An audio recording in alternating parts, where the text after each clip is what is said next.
Bell rings, get in the square circle, it's time. The Boxing Biz podcast is live. Call in and state your mind, but get checked if you're stepping out of line. Jab right hand combination. We're interviewing fighters from every nation. The phone lines are busy. Have some patience. Your 3 minutes are up. No more conversations. The Boxing Biz, where we handle our business. Handle your business. We handle our business. Welcome back to the Boxing Biz YouTube channel. Also catch us on all the directories on Sound, iHeartRadio, Google, Apple Pod, the whole nine. I had to come back, right? What's going on? We was just talking about it this afternoon. I was telling y'all, man. Your man's missed the weight by 4 pounds. All right? 4 pounds. 4 pounds. Came in there, tap danced his way into the scale. Shout out to Keyshawn Davis. He don't want to be in that weight no more. He ain't care about no belt. He came in looking healthy. He came in looking super healthy. I called it.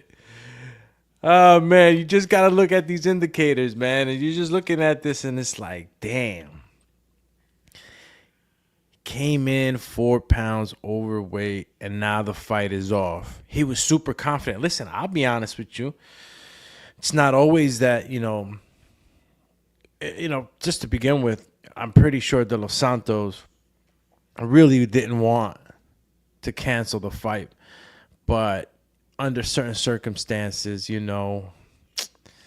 just got to just do the right thing, what's best for your health. And, fighting is a dangerous sport, man.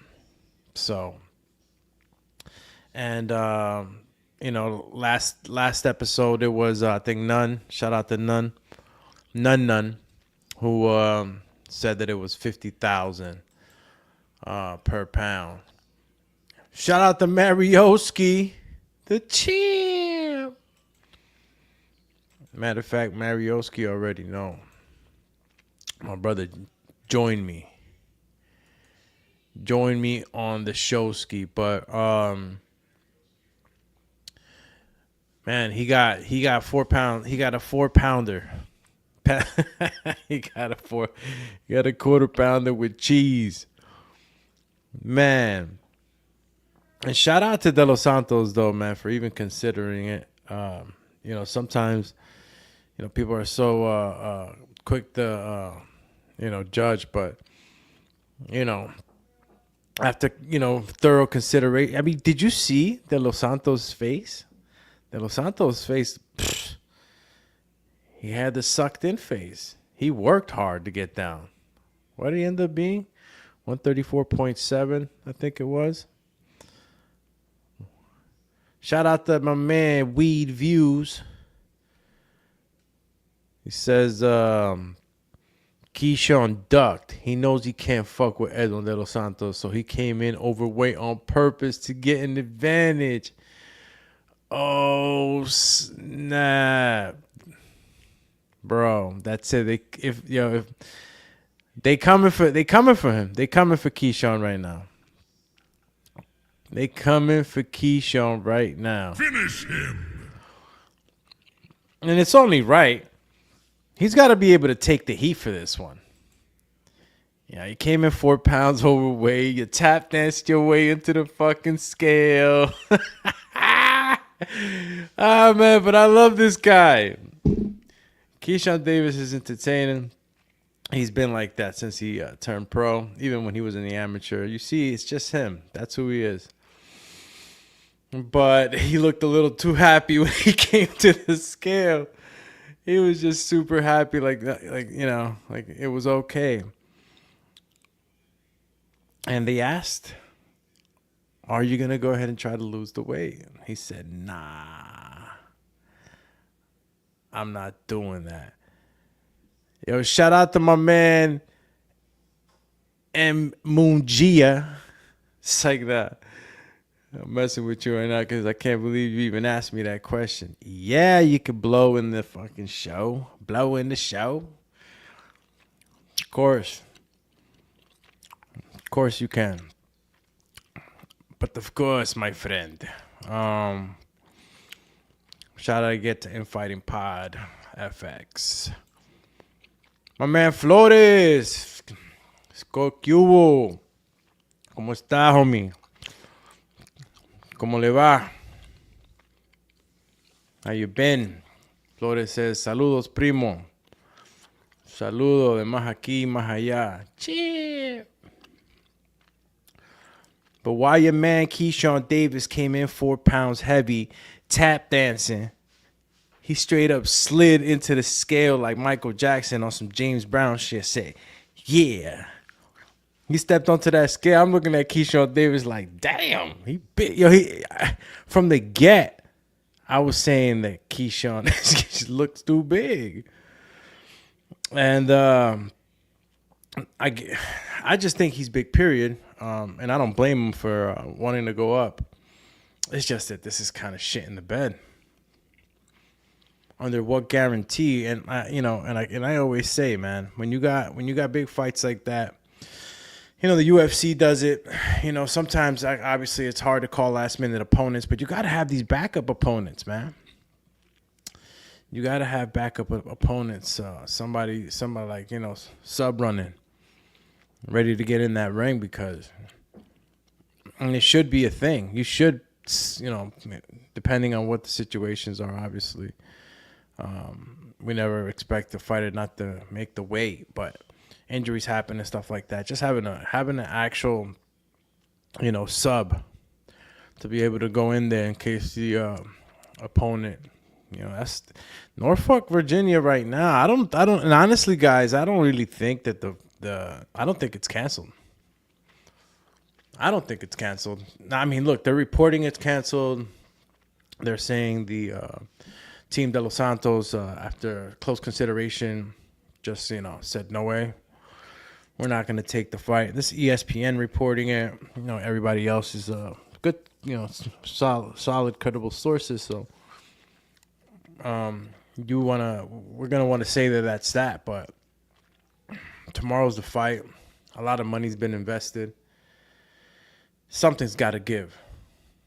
Unless they make unless Calvin Davis is the main event for the fight. And, we don't know what the boxing fan, not that we wouldn't like that. It's just like we wanted a Keyshawn Davis fight as well. So you got to be able to, substitute that and to do that, you might as well just, who's going to step up one day before the fight? It's not going to happen. I think that there's still a big chance that De Los Santos is going to stop and just kind of smell the coffee and say, you know what? I'm probably going to be doing a lot of favors with this one. Because he doesn't have to take it. That's 4 pounds. And $50K. And correct me if I'm wrong, but it's $50K a pound. That would have been $200,000 that he would have paid out to De Los Santos. So, I don't know if they turned down the money or if the money was okay. And, they just decided that, it was too dangerous of a fight.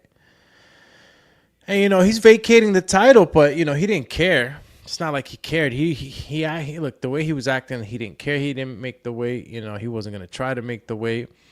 And he's on his way up. Bigger and better things, literally, right? Because he's outgrown that weight class. And he is definitely the bigger, of the 135, 140s. So, you're going to see Keyshawn Davis doing his thing. Now, we need to save this card, so I think it's on pretty much De Los Santos' team. They can put that rehydration clause, right? They can put some restrictions on Davis just to kind of even the playing field and that weight difference. It's all about saving the card, something's got to happen. I don't think this is in the hole yet, man. And everybody's reporting it is, but I'm gonna say that the fight's still gonna happen, and these guys are gonna just work it out, right? There's got to be something to save this thing. I mean, look, man. Norfolk, Virginia was ready for a big show. What are you gonna do? How are you gonna deliver? How are you gonna substitute it? You got to give them what they wanted. And we wanted a Keyshawn Davis fight. And De Los Santos is the opponent that, regardless of what you think about De Los Santos, would have been a good, solid opponent. And, all these guys kind of fight each other's opponents, so I spoke on that too. You're not really going to take somebody that, like Shakur that fought Nicotelia like 5 years ago, and then you're going to apply that same fighter's ability, status, speed, and everything else, 5 years later down the line with, a guy like Abdullah Mason is going to fight him now and say that's the same Nicotelia. Like I said, Father Time, injuries, and all that other stuff. So, and that's not to say that Abdullah, isn't going to have the best version of Nicotelia, but it's just something to think about. Reality. Shout out to Flores again. Let me see what Flores says. Flores says, y ahora, ¿y qué rollo con el vaquero Navarrete? ¿Y qué rollo, pues? We're going to have to talk about the Navarrete. I don't know what's next for Navarrete, but we could get into that a little later in the show. My man, Jerron Wolf. Shout out to Jerron, man. Says, what's up, Doomy? Here on the radio waves, champ. Talking. Matter of fact, I got this gum that I chew on, bro. You guys should try this out. It's very healthy. I'm not promoting it because they got, some type of sponsorship, even though I wouldn't mind one. But if you guys ever try out Neuro gum, very, very good. Very, very good gum. Yeah. Shout out to Jerome Wolf. Yeah. Yeah, man. I caught wind of it, man. Jerome Wolf says I fought in my first Border Wars fight on March 1st in Vegas. I lost to Max, but I had fun. Listen, brother, as long as you got in the ring, as long as you went through that, trial by fire, you went through the training. And it's not just physical stress, it's mental, you know what I mean? Emotional. See, fighting is a lot of things are going on at the same time. Pre-fight and while you fight and post-fight. It's a lot of stuff that goes on, man. So, kudos to you for going in there, getting in the ring and swing and putting your, stamp in Border Wars history. And then, listen, you could always keep training, man. See, that's the thing. And see, Mex was one of the guys that he kept going, He never gave up on himself. He just, he took a couple licks, but... he kept going and, he got in shape. He kept getting in better shape. So you could do the same thing, man. Keep getting in shape. Look, listen, man. Health is sometimes up and downs. Look at me.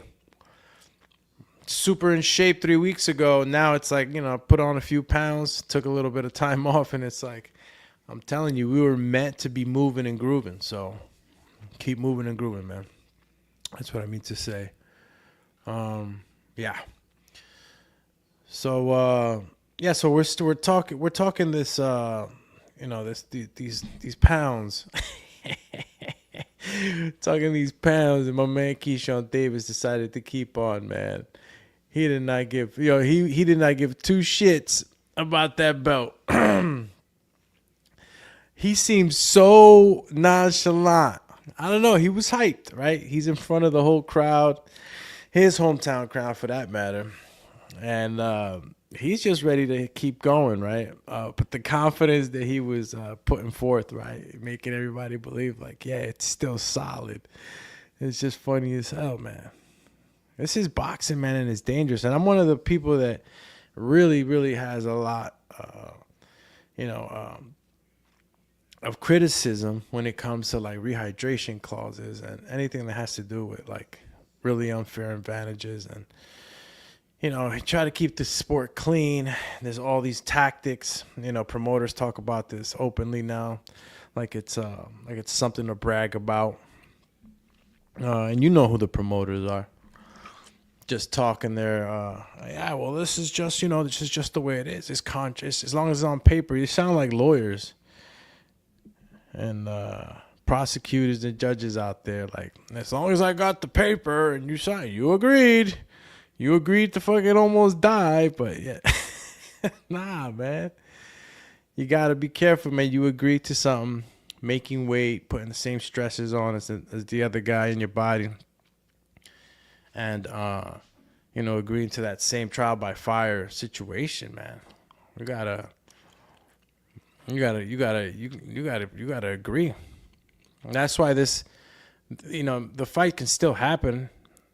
It's just got to be some things that are going to have to point. Some arrows got to be pointed towards Keyshawn in this situation, just to even the playing field. And, rehydration clause can probably even the playing field. Shout out to Maton 509. Got the boxing fire emoji and muscle emoji. Bueno, saludos de más allá y de aquí. Chill.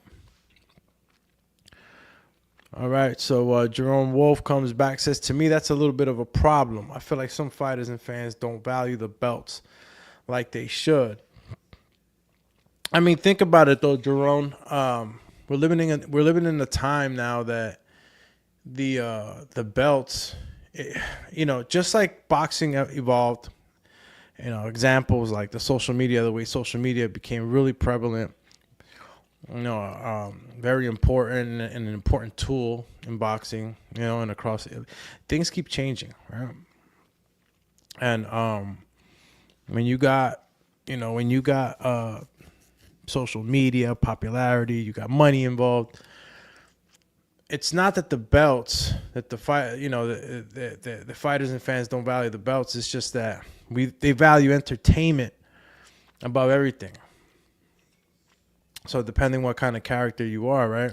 It's always been like that too. Some fighters, you can be great fighters. I'll put Terrence Crawford as an example in the beginning of his career, even midway in his career. It's just that now, it's late, the last few years, that we really get Terrence, out on the mic talking and really interacting with media and everything else. But before, he wasn't really interacting, And now you see them that, you got to be out there. You got to be interacting. And when you're out there, making a name for yourself, the belts kind of just become a tool for positioning, leveraging what fights you can get within sanctioning bodies. And again, you can use it different ways, right? But I think that there's still a lot of value in the belts. That's what I'm trying to say. There's a lot of value in the belts. And it's just that in the public, they're always going to value entertainment first. And, some when you get the casual fans too, they don't know nothing about that. Sanctioning bodies and what matters and what this and that. Shout out to my man. It's me, Amadio. Says, on my way, Champa. Save my place. Man, brother, your place is dead, champ. You just got to go through the pipeline on some Mario shit. Got to get my soundboard back out. I got a legendary soundboard. Y'all don't even know. Well, some of y'all really do know. Shout out to the fam ski. All right. Oh, shout out to my man Adam. Back in the building. Let's go, champ. You feel me? My man Adam says, I think Keyshawn watched that De Los Santos versus that Rayo fight one too many times. Yeah. About to fight. I beat him. Everybody out there know I beat him. Yo. Nah, for nothing, man. De Los Santos is gonna be a good, a formidable opponent, a good test. Yeah, that's funny. Okay. What else is going down? We have Fabio Wardley obviously for tomorrow. And look, man, this is not like the first time it doesn't. This has happened so many times. Fighters miss weight. It's like my man David Benavidez is another one that missed weight, lost his title on the scale.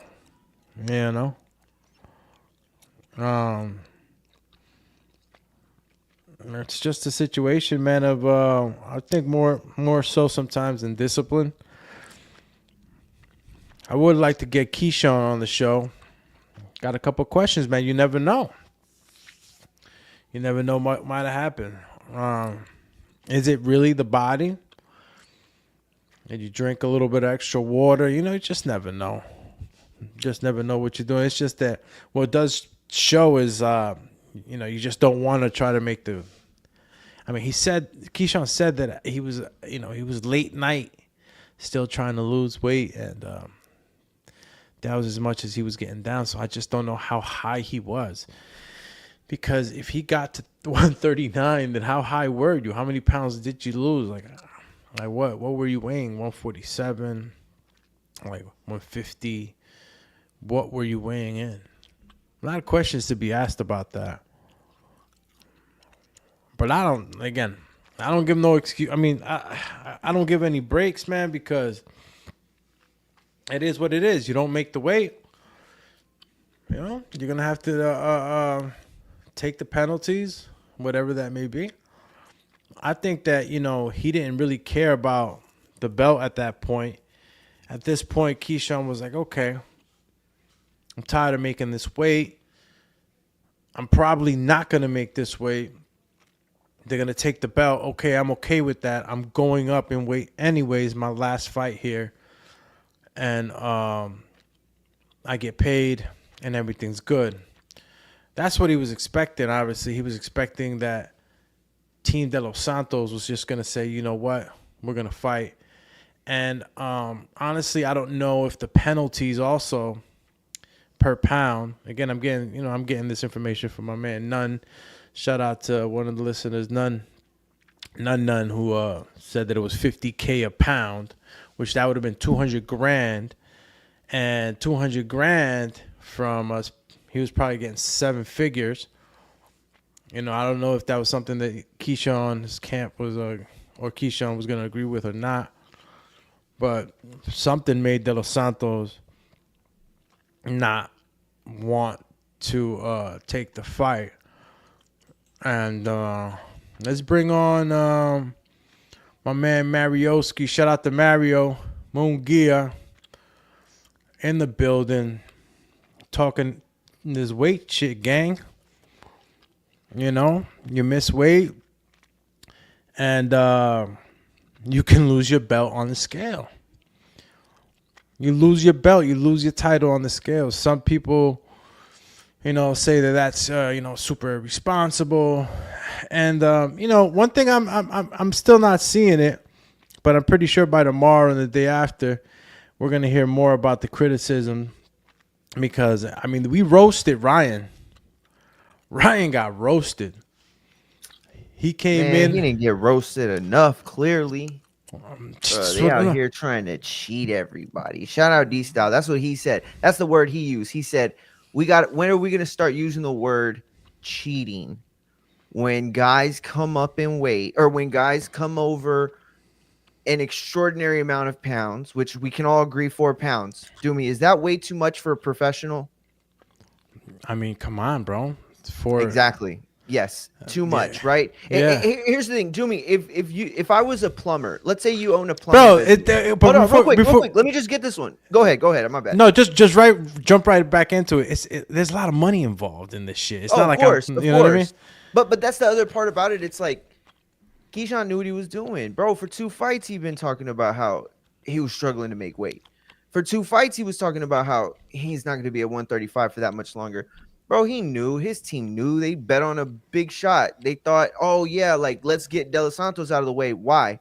because ESPN is no longer in the business of boxing, specifically Top Rank boxing. So we're not going to make Keyshawn in some badass fight with like Tio or something crazy, right? We're not going to make that. No, not right now. We got to wait till we go to whoever the hell we're going to go with. And so when you're in this position and you're Keyshawn, you think De Los Santos ain't going to turn down a payday. Bro, I'm not going to be able to make this weight, and I'm not going to kill myself to do it. Yo, he said free Diddy. And so at the end of the day, like, this is all a plan. This is all a setup, bro. He just wanted to go in there with extra pounds. Like, I don't know, bro. I just feel like Haney, bro, you got what you got for the move that you made. But it's the people that come after that don't learn from that are the idiots, right? It's the ones that take them lessons and use it, right? And own them, right? And master those lessons that we learn. And I'm sorry, De Los Santos is doing that. Like, I wanted to see the fight, Doomy. I know you wanted to see the fight. I wanted to see but bro, I don't want De Los Santos to go in there with the dude that has a 4-pound weight advantage. He's huge. This dude was already gonna lose the title, so what did he care? He didn't care. He's huge. Bro, he said, I was up all night. I was up all night. Oh, you were up all night? Yeah, bro. I'll tell you what, you've been eating all night coming in 4 pounds. Nah, he's a big dude, bro. Like, yeah, man. When he flexed you always said. When he flexed in front of the camera, Mario, I was like, damn, bro, like he's bigger than Terrence Crawford type. Like he looks. I said, bro, is he going out for the Olympia? What's he doing? Nah, bro, he's about to challenge Phil Heath for strongest man and shit. I said, bro, are they are they remaking a Black Hercules? Like, what's going on over here, bro? He was definitely looking in shape. And I'm saying, you know, he's a fighter. He's disciplined. He's gonna be in shape. He just looked bigger. Even when he was in front of the pulpit, when he's getting weighed in, like half his chest was still above the pulpit, and you see De Los Santos is like lower than it. And it was just the size, the length advantage that he had over him. And now you got this weight advantage. It's not just so much the weight itself, right? You got a fighter that went through less strain, right? In order to get to where he got to. So it's like, it's not just that it's the weight difference, but also the strain that De Los Santos had to put on his body extra, you know, and it wears on you mentally, physically. So that's a huge disadvantage, man. Cause when, you know, yeah. But it goes back to what you always said. You always talked about same day weigh-ins, right? And how much we could gain from same day weigh-ins, because this problem is not new. Okay. I'll tell y'all what's new about this problem, right? And you're not going to hear this anywhere else but here. I promise you. No one else is going to tell you the truth. At the end of the day, they all know who can make what and who's coming down way too much. They don't care. They want that advantage. They will kill themselves to take that advantage on fight night, whether it be 6 pounds, 8 pounds, 10 pounds, and you and I, Doomy, know damn well that it's been sometimes upwards over 15 pounds of a difference when guys rehydrate, because motherfuckers are really middleweights fighting at welterweight or junior middleweight or whatever. And at the end of the day, this is what we do. We leave our sport open to this bullshit. But let's be honest though, Doomy. See, because back when we were covering shit 10 years ago, it was people like Floyd, right? And then they would just pay a bunch of money and it was like, all right, yeah, sleep under the, you know, we'll just put this under the rug. It's all good. Today, Keyshawn Davis, for him at this point in his career, for this level of unprofessionalism, unfucking real, unfucking real. For this guy to think that he deserves of all the people to be able to come out, you know, overweight for a big fight that he's headlining, brother. The fucking sign over his head said "New Stars, New Era." That's the mode that Top Rank is in. They're trying to build these guys up. Troy Isley, Abdullah Masons. I mean, all the fucking Davises in the world, I guess. And when you do that, that's fine. But these guys are making the same ends that dudes in the 80s used to have to kill themselves for 25, 30 fights to see that kind of money. And I'm not even like trying to take it to the money aspect of it. All I'm saying is that, bro, feeling like a big shot is part of the game now. And I'm going to big dick you. This was a 7-figure, right? 7-figure payday for. Yeah, bro. I mean, look, I don't know. I'm not even going to say it. Look, we know that they got issues with ESPN and where they're going to be, at the end of the year. So I don't know. This was a big fucking killer, though. I got wind that it was $50K a pound. Yikes. So, I was just trying to see where, because I don't know if this fell through. And honestly, Mario, I still feel like the fight's going to happen. I'm sorry. Yeah, really? You think so? I just don't see. I mean, if they can get an opponent for him last minute, fine, right? That's if they had. I don't think they'll do that. But if they can't, I mean, De Los Santos at this point, like, how much more? They've already announced that Abdullah Mason was going to be the co-main event. The co-main event was Abdullah Mason. They're going to promote it as a main event. Thank you. Okay. They already announced that. Now, at the end of the day, you could be right. You know what I'm saying? Like, you could be right. Like, they could come back to the table at the last minute. De Los Santos is going to have to go back and realize with this team, like, bro, there ain't a lot of dates out there anymore. You know what I'm saying? Like, there ain't a lot of there ain't a lot of places to be fighting now. And so it's like either you're getting this payday or who knows when you're getting a televised payday again. I'm not saying it's hometown. I don't want him to take it. Honestly, I don't. Okay. I mean, I'm not. It's not that I don't want him to take it. I don't want him to have that crazy disadvantage. So there has to be something, a stipulation put against Keyshawn Davis. Is Keyshawn Davis going to agree to it or not? Because something like a rehydration clause, for Keyshawn Davis. Yeah. We'll give kind of clean it up a little bit there on the even, not an even, because we just don't know, body wise who's suffering more, but just to kind of take away from that disadvantage, that weight disadvantage, and maybe De Los Santos feels that at that point that he can take the fight on because, this is a promoter's worst nightmare. This is a promotion's worst nightmare. Money's lost. Fans are upset. There's a lot of blowback from a last minute cancellation. Hell yeah, yo, Corey Fields is roasting him in the fucking chat, yo. He called him the new Kid Austin, yo. That's ouch. Yeah, but see, and that's the other aspect of this, bro. Yo, how bad does that Abdullah Mason Keyshawn Davis clip from yesterday age? Like, that shit aged like spoiled milk, bro. He was there trying to get this young kid who is a solid 130, 135 guy. Oh. And he's trying to get him to commit to the next fight, knowing damn well you couldn't make 135 this time around. And you wanted to get, and yeah, they was just talking shit, right? That was all a mind game. But still, like, yo, it looks like you're not just a weight bully, but like, that's like the whole blueprint.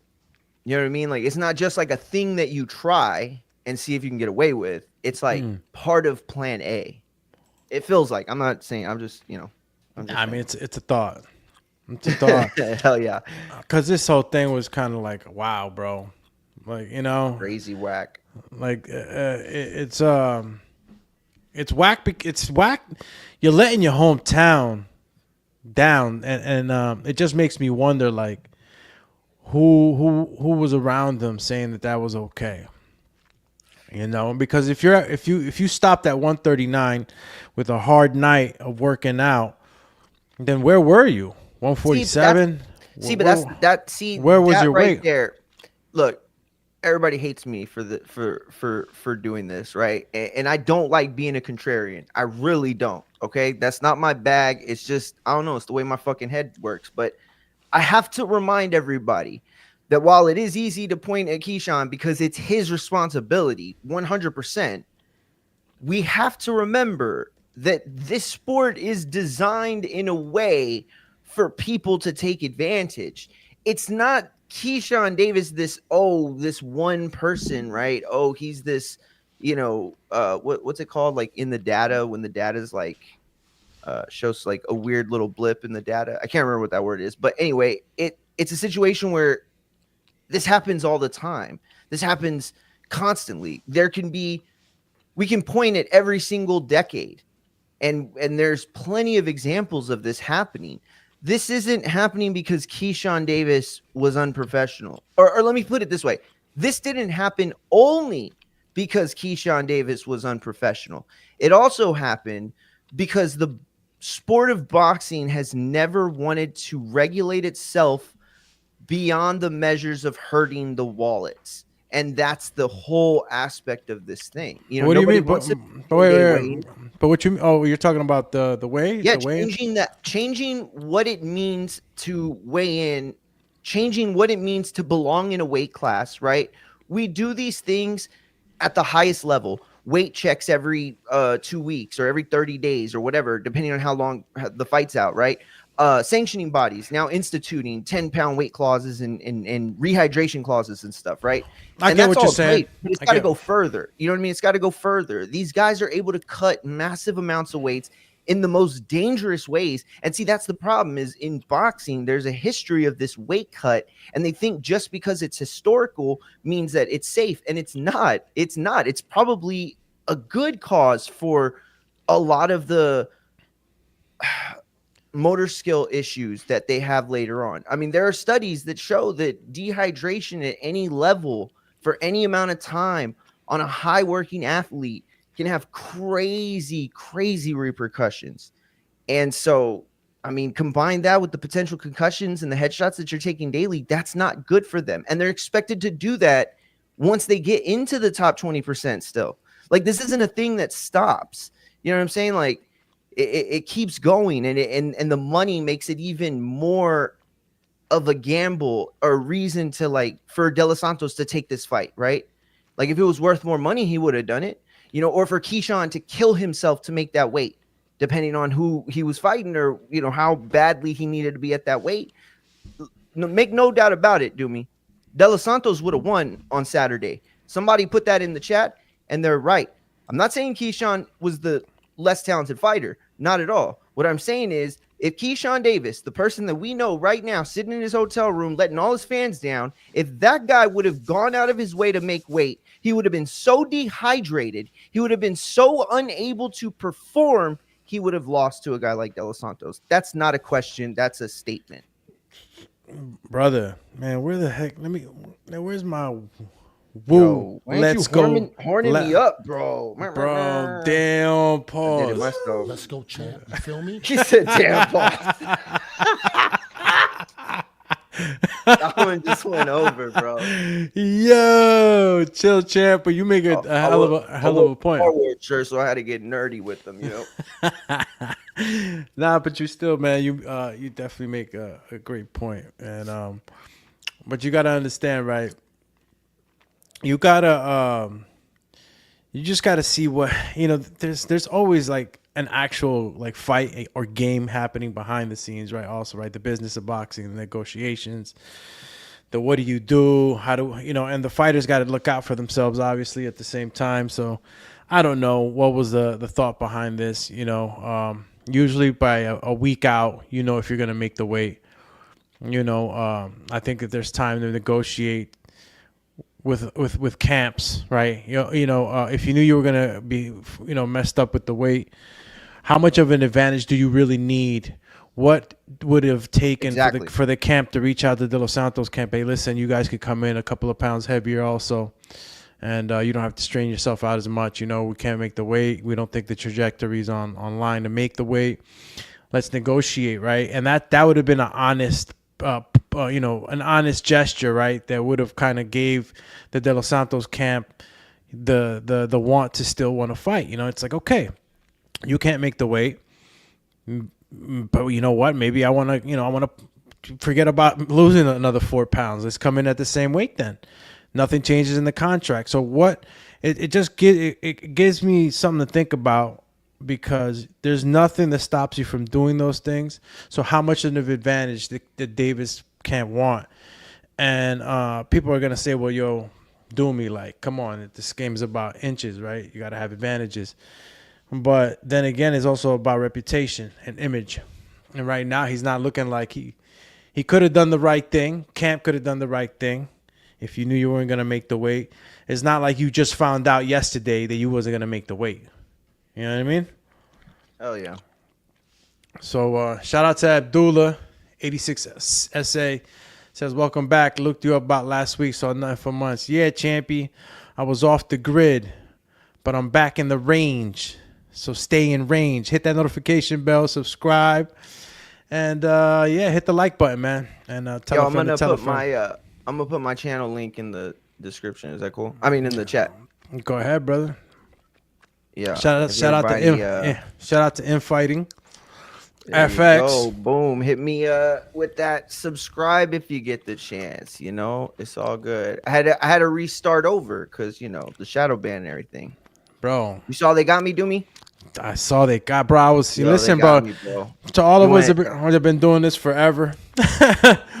And when I saw that happen to you, I was like, damn, they got my boy, man. That's messed up, bro. It's all right. I pieced it out. We restarting over. It's all channel looks good though, man. Your brand is looking real nice and tight. So yeah. Appreciate it. I'm loving the new and the updates and everything. Looking good on your end too, Champy.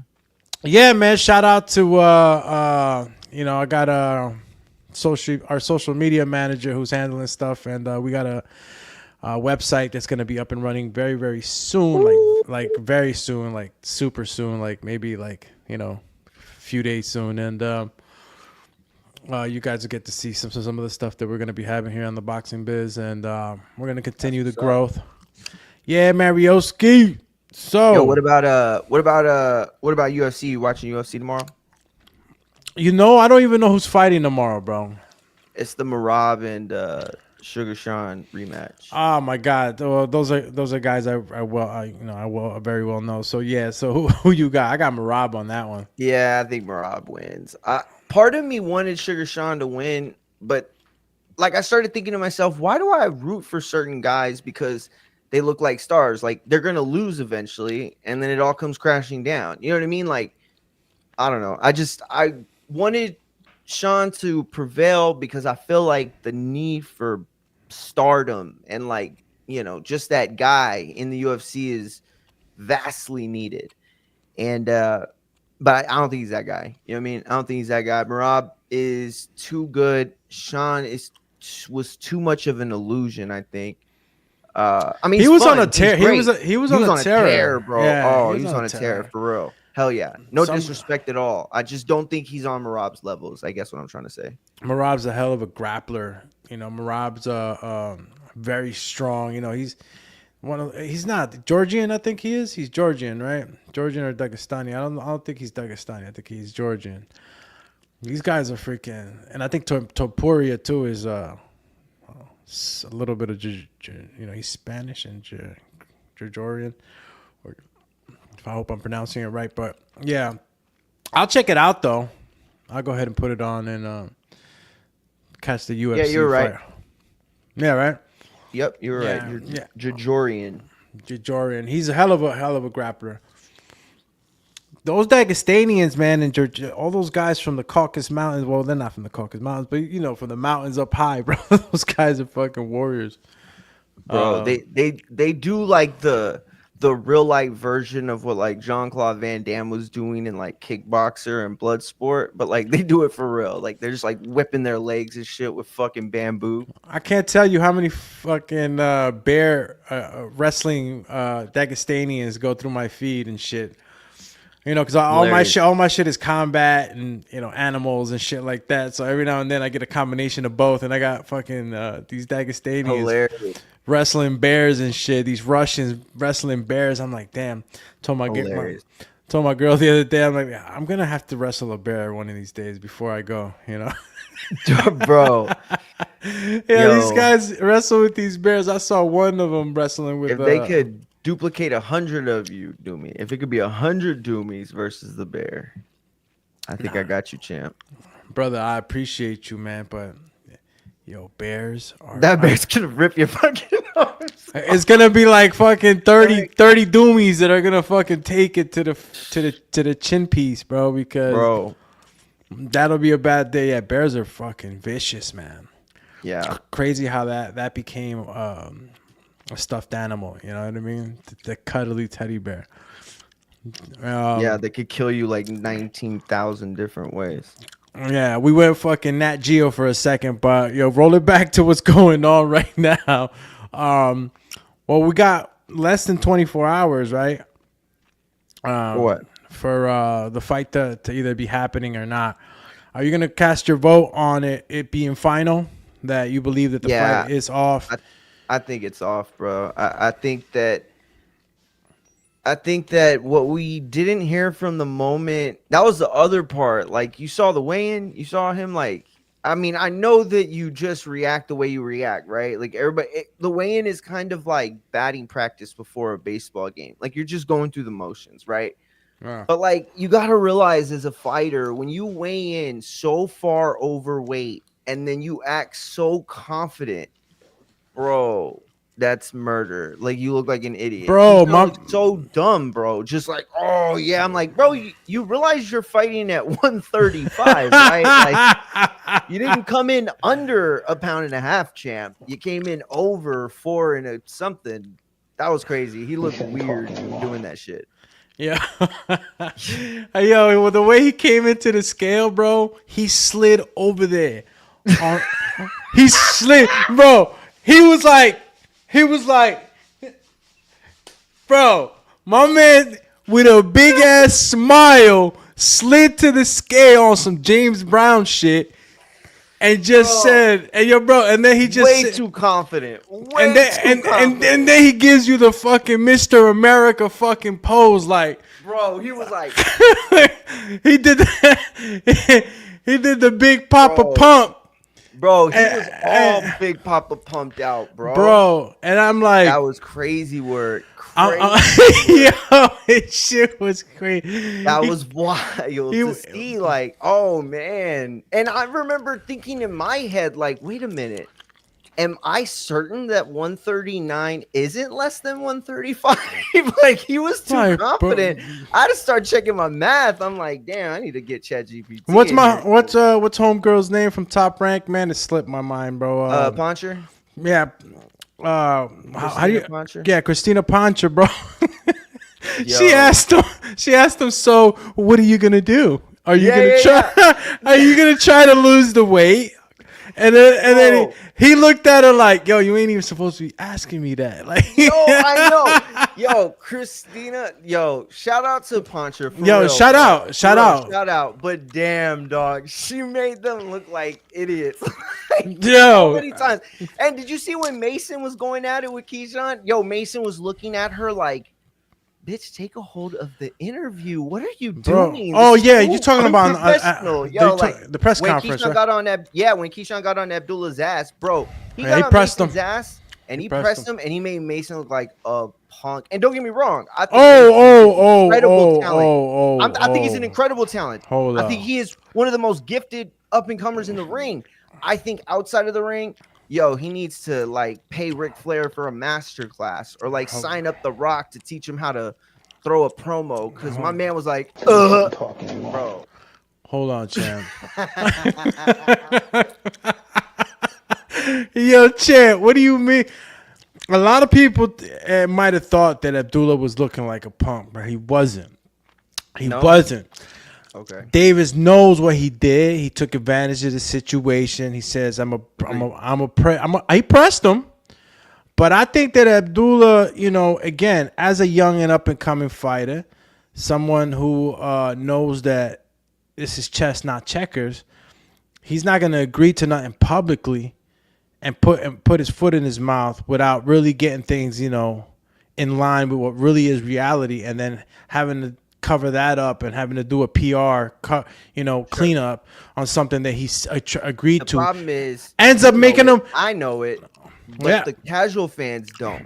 And so everybody that just like, you're absolutely right. Keyshawn took advantage of that totally. He knew what was going on. He knows they both got the same boss, acting like they don't both have the same boss. And he presses the issue exactly like you said. He took advantage of it. You know, I don't think that Mason's an actual punk. I think he got played out in the situation. Is probably better. No. But you're right though.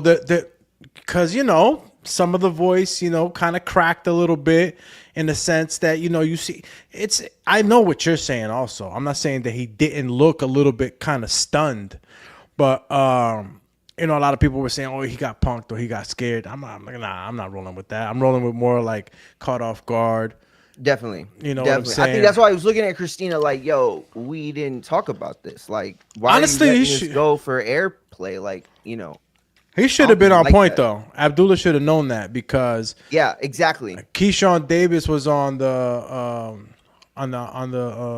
Andre Ward podcast, and he had already insinuated it. I had already said it a couple of days ago. I'm like, listen, Davis is, you know, they asked about Abdullah, and he said that might happen sooner than later, and I'm like, that's basically saying that that might be a possible fight next fight. So when he said that to him in the presser, I'm like, oh shit. So Abdullah must be talking about him. He must be saying stuff. So fascinating what you said, because I mean, yo, then I don't know. It's all the whole situation's so suspect. Like, you were trying to set up this fight with the young gun at 135, but you already knew you couldn't make it. Like, there's no way they were in that camp thinking they were making it. There's never, listen to me, there was never a time in the last 4 weeks that Keyshawn or anyone from his family or from his camp were like, oh, I'm making this. They all knew at best it was 50-50. They were praying for 50-50. 4 pounds, Doomy can tell you better than anyone, probably any other podcaster out there, that 4+ pounds, that is not a close weight cut. You weren't almost there. You know what I mean? You didn't need another day and a half. No, you were going to either kill yourself to get there and be a shell of yourself in the ring on the night of the fight, or you weren't going to make the weight. Get top of the week. What am I weighing? If I'm killing myself to the evening. Good question. What am I weighing? Got to make 135. Question. What are we usually trying to cut the last week, right? Max 10 pounds. Max. Yeah, I don't really love over 5. I think we've learned at this point that over 5, you heighten the chance of an issue with every like half an ounce to a pound, or a pound you go up. You know what I'm saying? Like it's much more detrimental from 5 to 10 pounds than it is from 1 to 5. And, you know, that might sound like a little too like, whoa, bro, come on. They be cutting 7, 8, 9, 10 plus sometimes. And yeah, I get it. Are they supposed to? Hey, champ, I appreciate you putting that up there. No and doubt, so man. at the end of the day, I mean, I agree with your original premise. And by the way, like, I'm not trying to like take no credit for this. I mean, I honestly, Doomy's the one who, said all this shit for years, and I just happened to be in a position where I got to, sit in the chair next to him. So I picked it all up, and it's always been true. The weight cuts are the most dangerous facet of the game. Because they're also the most overlooked facet of the game. Steroids, they get all the ink, and that's fair. But when it comes to like actual like weight, like getting around weight issues and stuff and these loopholes, bro, nobody covers that. Nobody covers that at all. Nobody calls it what it really is: a disadvantage to the guy that did his job, to the professional, right? If you hire me to come work for your plumbing company, I'm going to try this one again, and I show up without my plunger, that's not your fault. That's my fault. I came to you unready as a professional plumber. And as a boxer, you have a bunch of jobs, but you have really only one check mark at the end of the day. Nobody's going to check your hand speed. Nobody's going to check how many times you were hitting the heavy bag or how many rounds you sparred or how many road miles you put in. They're only going to check one thing, and that's that weight. That's it. And if you can't do that, then it is the biggest sign of the lack of professionalism. But in Keyshawn's case, again, I'm trying to say this is a bigger issue. 4 pounds is a much bigger issue. That was a promotional issue. That was a team issue. It wasn't just Keyshawn. Cooking, champ. Cook it. Call him Cookie Face. Yo, oh man, shout out to everybody that's tuning in too, man. Appreciate y'all. Remember to hit that subscribe button, tell a friend to tell a friend, and of course, if you are liking what you're listening to, hit that notification bell so you know when the next show is going on. And yeah, shout out to Mario Munguia. If you can see the link, you can see his updated podcast since YouTube hit him with the Shadow Realm Shawn Michael back kick. And he had to regroup, and he scrapped. But we're going to be live tomorrow, though. We're going to be live tomorrow from 3 o'clock to probably like midnight, because Wrestling Worlds Collide starts at 3, and then Money in the Bank is after that at 6. And then boxing and UFC, I think both start at 9, if I'm not mistaken. Although the undercard for Top Rank, I think, starts at like 4 or 5, something crazy early. So what do you think then? Mason gets the main event, and everything is everything's okay, no harm, no foul. You think it really plays out like that? Yeah. Kelvin, remember Kelvin Davis, Keyshawn Davis's brother is there, so he was actually the co-main, if I'm not mistaken, and I thought it was supposed to be. No, he was supposed to be the main event. I thought of the undercard. Let me see. Of the televised like prelims. Because I thought it was supposed to be Troy Isley and Abdullah Mason and Keyshawn were the 3 fights we were going to get in the main card.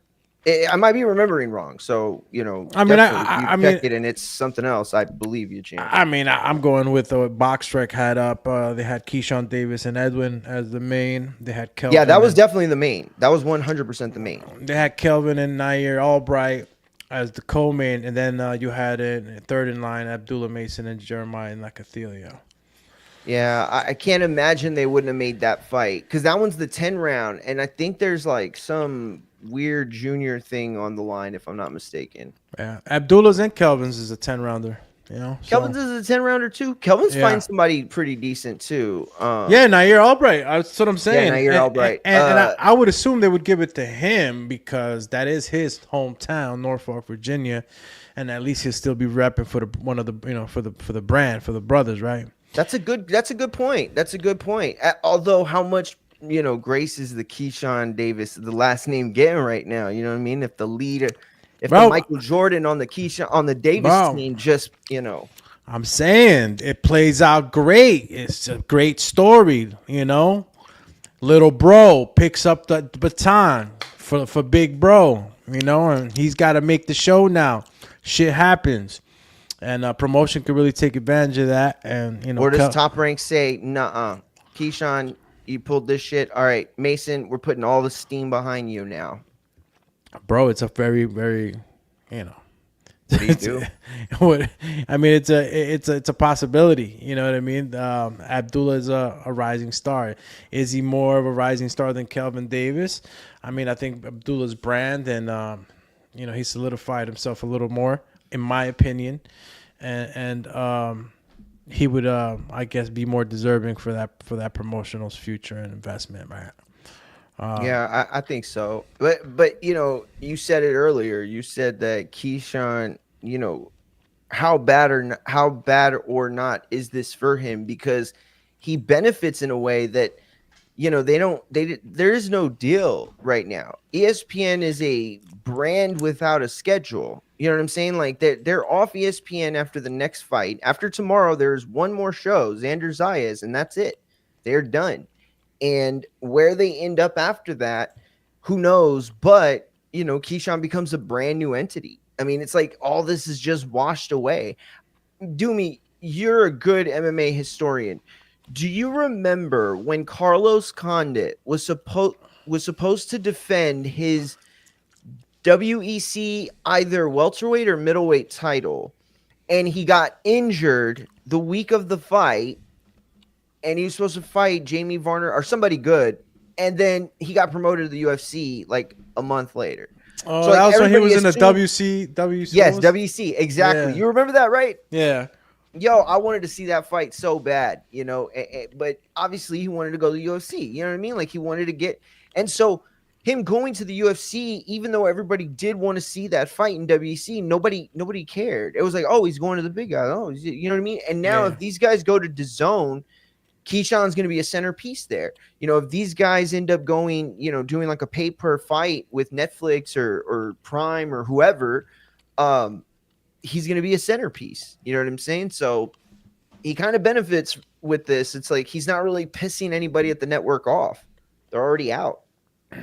So what you're saying? What? So Keyshawn is not going to be tied to Top Rank? Is that what you're saying? No. I'm saying like, yeah, Top Rank may be pretty pissed off at them. You're right. They could hold a grudge. But as far as ESPN's investment in Top Rank, that's gone, right? So whoever that next partner or investor or streamer or whatever network, whoever it is, no, they're not thinking about the De Los Santos fight. Why would they? That was ESPN's, bum ass fight that got messed up. They don't care. You know what I mean? Like they just want to go back to promoting Keyshawn. And here's the other problem with this doing is it happens so often. We are going to forget. Everybody's going to forget. You know what I mean? Like we're going to roast for a week. There'll be some people that put up content a little bit longer and then that's it. He goes back to being a number of fighters active who have come in vastly overweight or pop for steroids. So let's talk about it then. Let's talk about stricter penalties for things that have to deal with the weight. Like what is it that can be done? Because I mean sometimes there's just things that happen in camp. What kind of check-ins? Should there be a week check-in? Again, this wasn't like a super fight, right? That was going to get a lot more money and attention behind it, and But how can this be avoided in the future? Is what I think about, and who handles? It's the commissions, right? Is it commission by commission from state to state that handles the restrictions or the guidelines? Yeah, I mean, as far as how it's broken down, it is pretty much a sanctioning body thing as far as the belts are concerned, right? It's like, oh, they made this weight. But they all kind of follow the same guidance in terms of, like commissions and things like that. So there's nobody to make any like rule that would have overlapping power. What would have to happen is one of the big major promoters and or networks would have to like stand firm with the WBC or other or the mass majority of the sanctioning bodies and say, okay, we're instituting this and this. You know what I'm saying? I'm a big proponent of same day weigh-ins. I really think that it would help solve a lot of these issues that we see because we haven't even touched the tip of this problem as it relates to sanctioning bodies and promoters. You know what? Going back to what you had said earlier about people having they take advantage, right, of the cutting the weight and being somebody who truthfully should be a 175 pounder, but they're squeezing down a 154 or whatever it may be. You know what I mean? So some of these guys lose a lot of weight, and I think that if you're going to be within a weight class, you should be walking around like 10, maybe 15 pounds from that weight class, maximum. Even 10 pounds, I think, should be, because a lot of the times, these guys just have that super, super advantage in the rehydration. And, there's just so much that goes on with the rehydration and the weight cutting and the amount that you're able to put back on. Each individual is different too. Everybody's different. They soak up different. It's just a lot of, there's a lot of little moving parts that probably you wouldn't be able to control with any one or two regulations that you would put in. But I'm pretty sure that more could be done.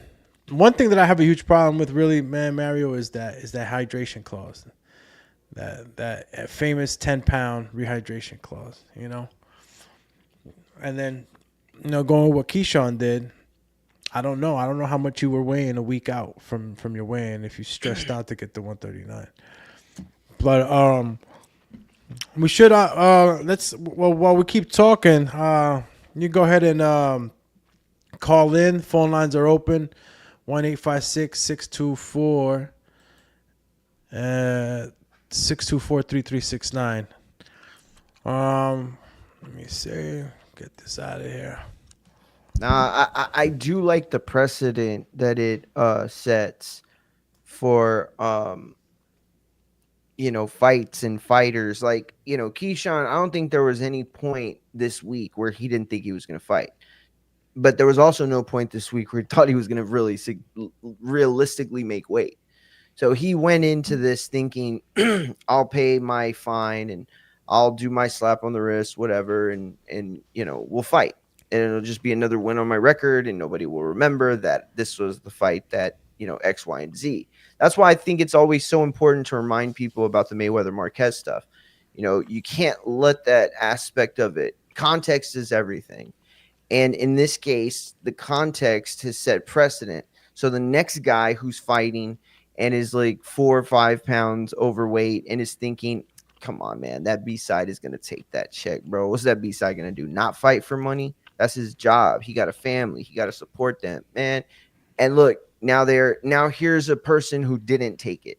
Here's a person who said, you know what? Nah, even if my integrity isn't worth that much, my fucking safety and my professional career are worth that much to me. Like, why should I do the job for you and hope that, you're out of shape? He makes that weight, Keyshawn loses. That's just simple as that. Does he? I mean, yeah, right. But again, you say that you're convinced, right, that this fight is not happening, right? Yeah, so sadly. there's nothing that can happen. You think? I still can't swallow. No, that pill. champ. I mean, I had not considered it happening until you said it, and when you said it, I was like, oh shit.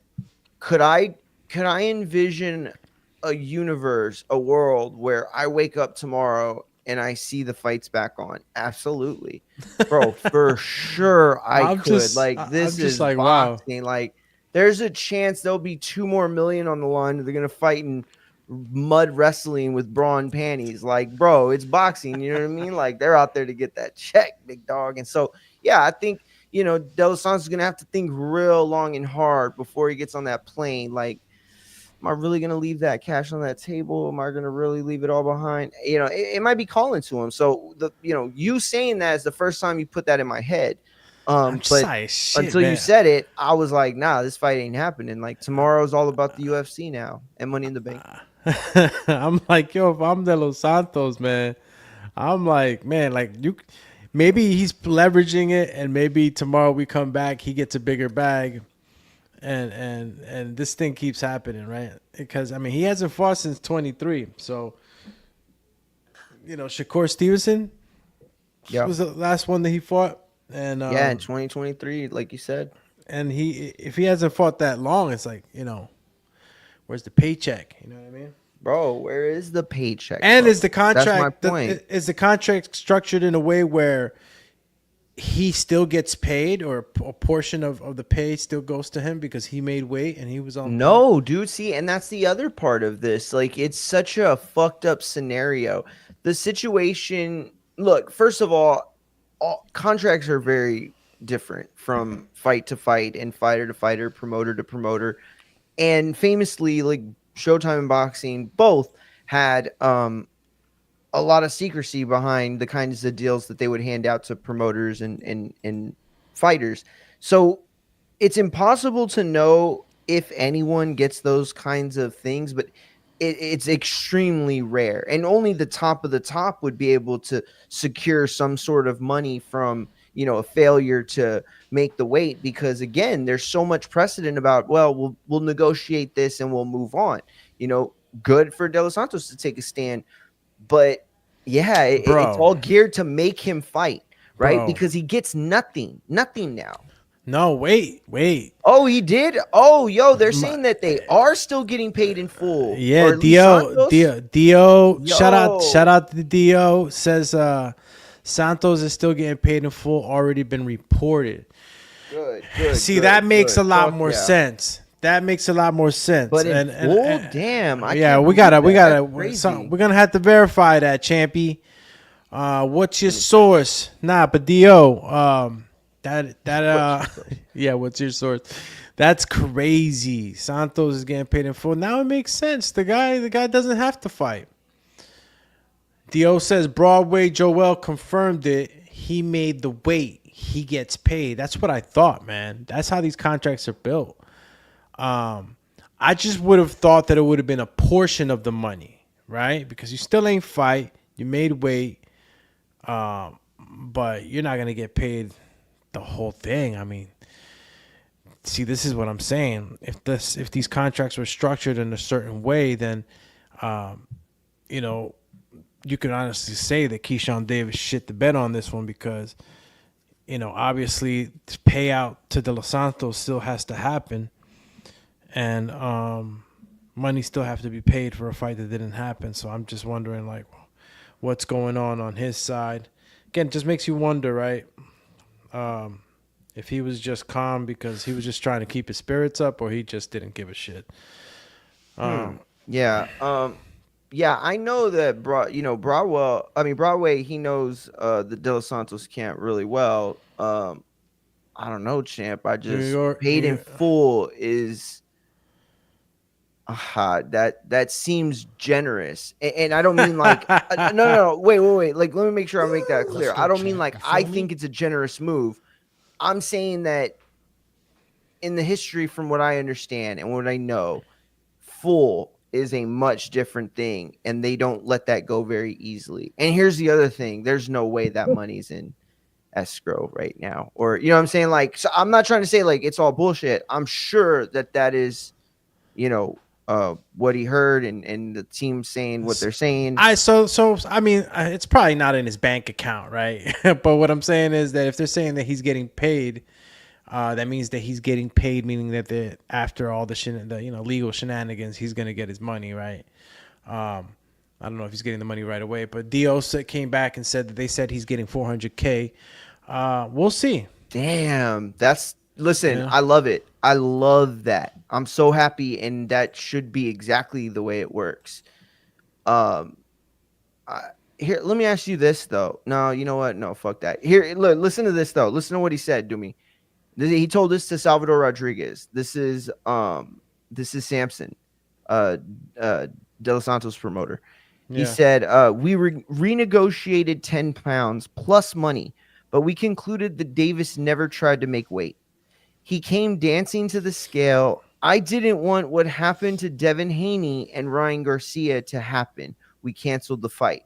He referenced that specifically, the Ryan Garcia stuff. And I had seen, everybody's talking about it online and stuff. But it's like, if that, like, it has to be a certain way. It has to work a certain way. Like, each and every time, like, there has to be one rule. Like, you shouldn't be able to just negotiate, right? Because there's a lot of other situations where the fighter would have taken that. You know what I'm saying? Like, they would have still taken that. I mean, we've seen it.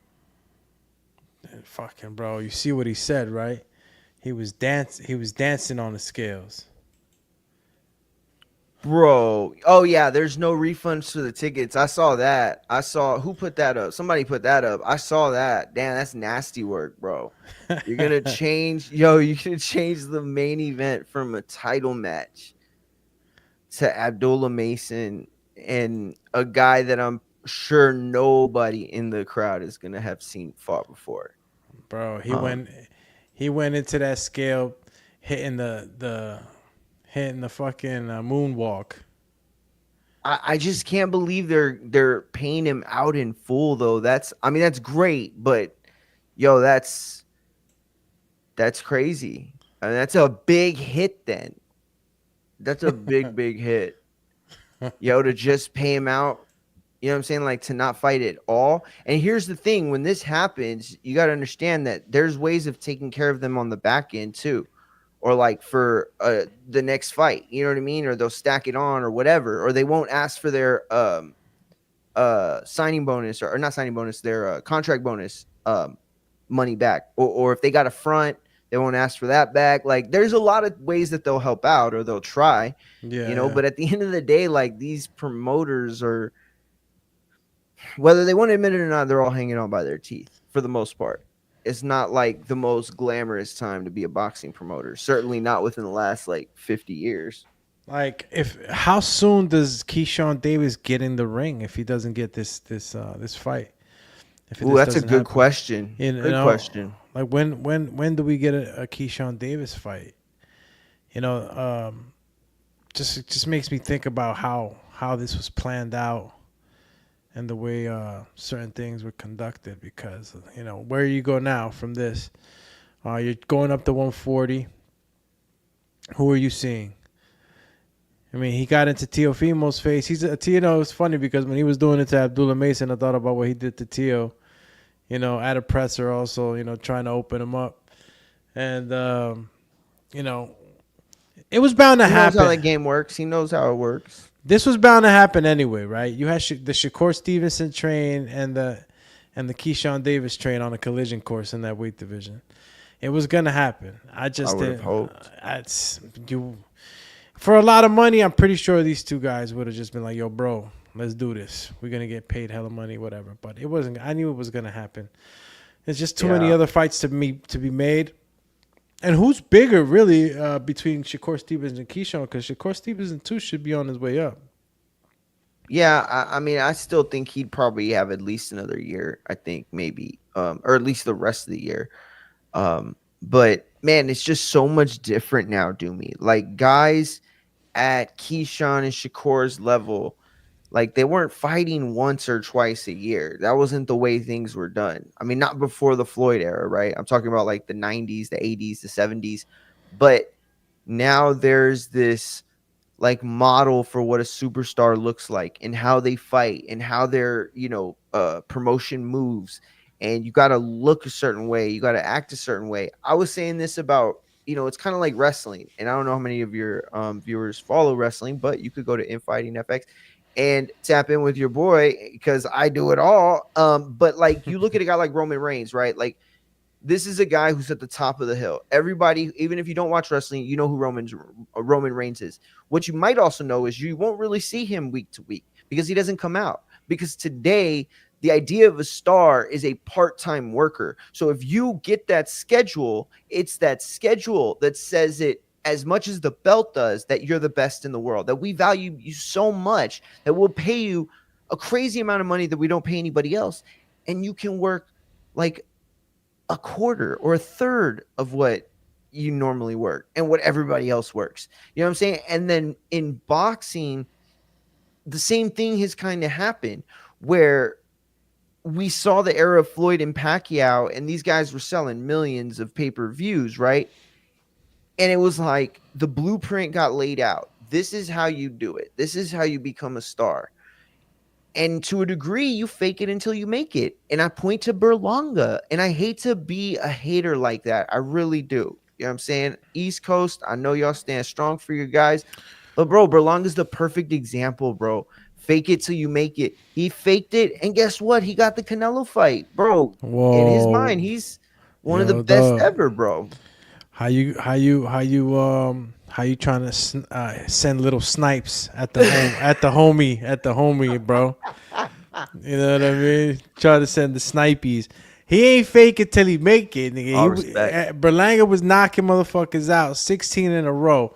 Regardless of what you want to say, and the opponent, he was coming up the way they were bringing him up. They put a big train behind him, and he realized it. He said, "Oh shit, I don't have to have beaten anybody good. I just have to act like I have." And that's really the persona he took on. Like, you know what I mean? It's like this thing where he was a superstar in his head. You know what I mean? And I'm not even like talking. So what do you think about? So what do you think? So what do you think about him going 12 rounds with Canelo? Does it mean anything? Here's the thing, right? For me, the guy who's covered this sport for 10 years, I give him credit for that because I didn't value him in that kind of way. So I thought it was actually Canelo better stopped than- a lot. Canelo That's what I'm stopped a saying. lot of He guys. stopped a lot of guys. I thought Berlanga would get stopped. Yeah, I definitely did. thought. Come on, He was keep it better than 100. what I thought You he was. thought he was gonna knock him the fuck out. Yeah, hell yeah, I did, bro. And that's what I'm saying. I give Berlanga more credit for that loss than most people do, because again, I saw him for what he was coming into that fight. Most people did. I think most hardcores did. And the fake it till you make it whole thing, bro. It's like that's hilarious. That's nasty, Fake, bro. that's nasty. Yo, that's nasty. He bro. said, "Fake it till you make it, whatever." Bro, and as a fighter, you know the type of level of confidence and a little bit of craziness you gotta have That's to what be I'm saying. to have a Bro, fighter. You To taught be us all of that with training us, bro. broski, you know it. So sometimes you do gotta get in that character, right? In that mental space. You gotta go fucking gorilla mode. I'm pretty sure rip someone's face off. I'm pretty sure Muhammad Ali wasn't acting crazy all the time. The way you guys see the short clip videos all over the social media and YouTube and everything, when you see him, chasing fucking what's my man's name, man? They pulled the gun on him. Jesus, man, he ended up actually. I thought you were talking about what's his name, the commentator that he always fuck with. Yeah, CK. but you know what I'm trying to say. Muhammad Ali was always, he's a very colorful character. Being able to be funny and serious and sometimes the philosopher and I don't know where I was going with that, but yeah, I'm gonna stop there.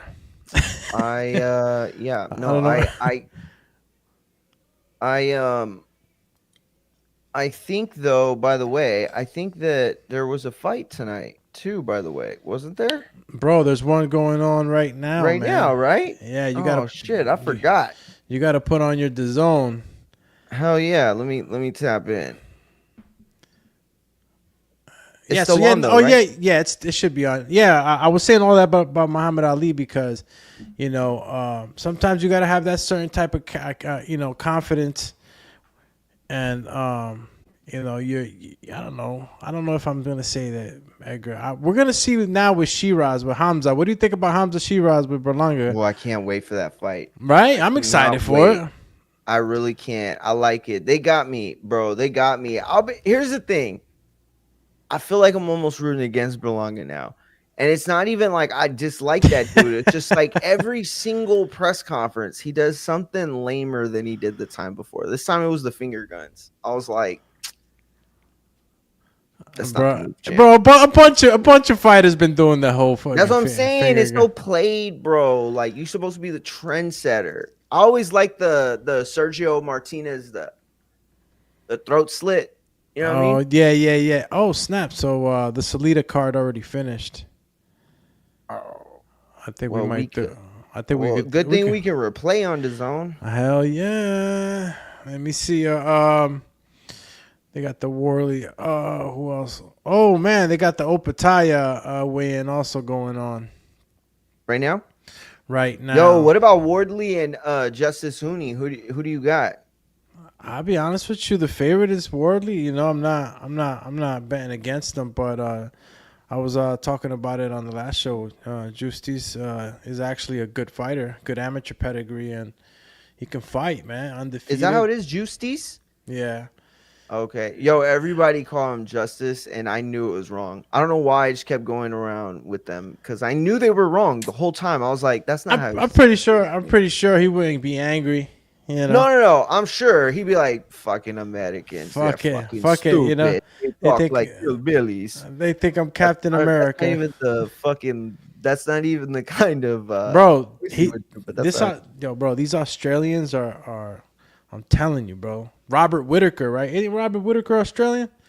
Yeah. I think he is, if I'm not mistaken. Bro's Jack. Bro, these Australians, these guys are different level fighters, genetics, bro. These guys are fucking monstros. They be out there beating the shit out of giant kangaroos and shit. Bro, I thought you said they're a bunch of mocos. I was like, why, they be sticking to everything or what? Nah. Damn, nigga said mokies. Yo, but hold up real quick, Doomy. Let me ask you this, dog. All right. First of all, Berlanga. This is a weird thing. Tell me this isn't weird. So Berlanga and Shiraz, they're gonna fight the last fight of that night, right? And Shakur Stevenson and Cepeda are gonna be the co-main event, right? Even though there's 2 main events technically. But then all week long, they're gonna make it seem like Shakur and Cepeda are the main event. They're gonna do all the last weigh-in stuff. They're gonna do the last. They're gonna be the last ones on for press conferences and all that. So a lot of people are saying it's like night 1, night 2 WrestleMania shit, right? So let me ask you, in your mind, what is the bigger fight? What should be the main event? Berlanga or Stevenson and Cepeda? Berlanga and Shiraz or Stevenson and Cepeda? Let's be honest, right? This Hamza Berlanga is kind of like we're just getting that fight. William Well Cepeda and Shakur Stevenson is something that we were seeing that was gonna come to. It was in line. Exactly. So when you talk, so I'm gonna give it. What? So it's fucking silly that they're doing this. It's come on. It was always, as far as giving precedence is to the Shakur Stevenson fight. And Bro, Cepeda. but you don't think after Shakur Cepeda, Berlanga is gonna come out and it's just gonna feel like a big wet fart? Like, especially if Shakur and Cepeda are so good, it's like if you put like a badass, like you put the Royal Rumble or like a cage match or a ladder match or a tables match, and then you send like 2 random people out there to have a match. Like the crowd's not bored, but they're tired. They just went through a huge fight, exciting that everybody had stake in, and we're like, oh shit, who's gonna win? Oh, I told you Shakur would win. No, I told you Cepeda would win. And by the time that fight settles down, and then you got to go out there and fight a fight that, as you put, and by the way, very well put, this is a fight we're getting. That's how you said it. And I think you're accurate about it. I think that's accurate. This is the fight we're getting. And it don't have that vibe. You know what I'm saying? So it feels like, you know what it feels like?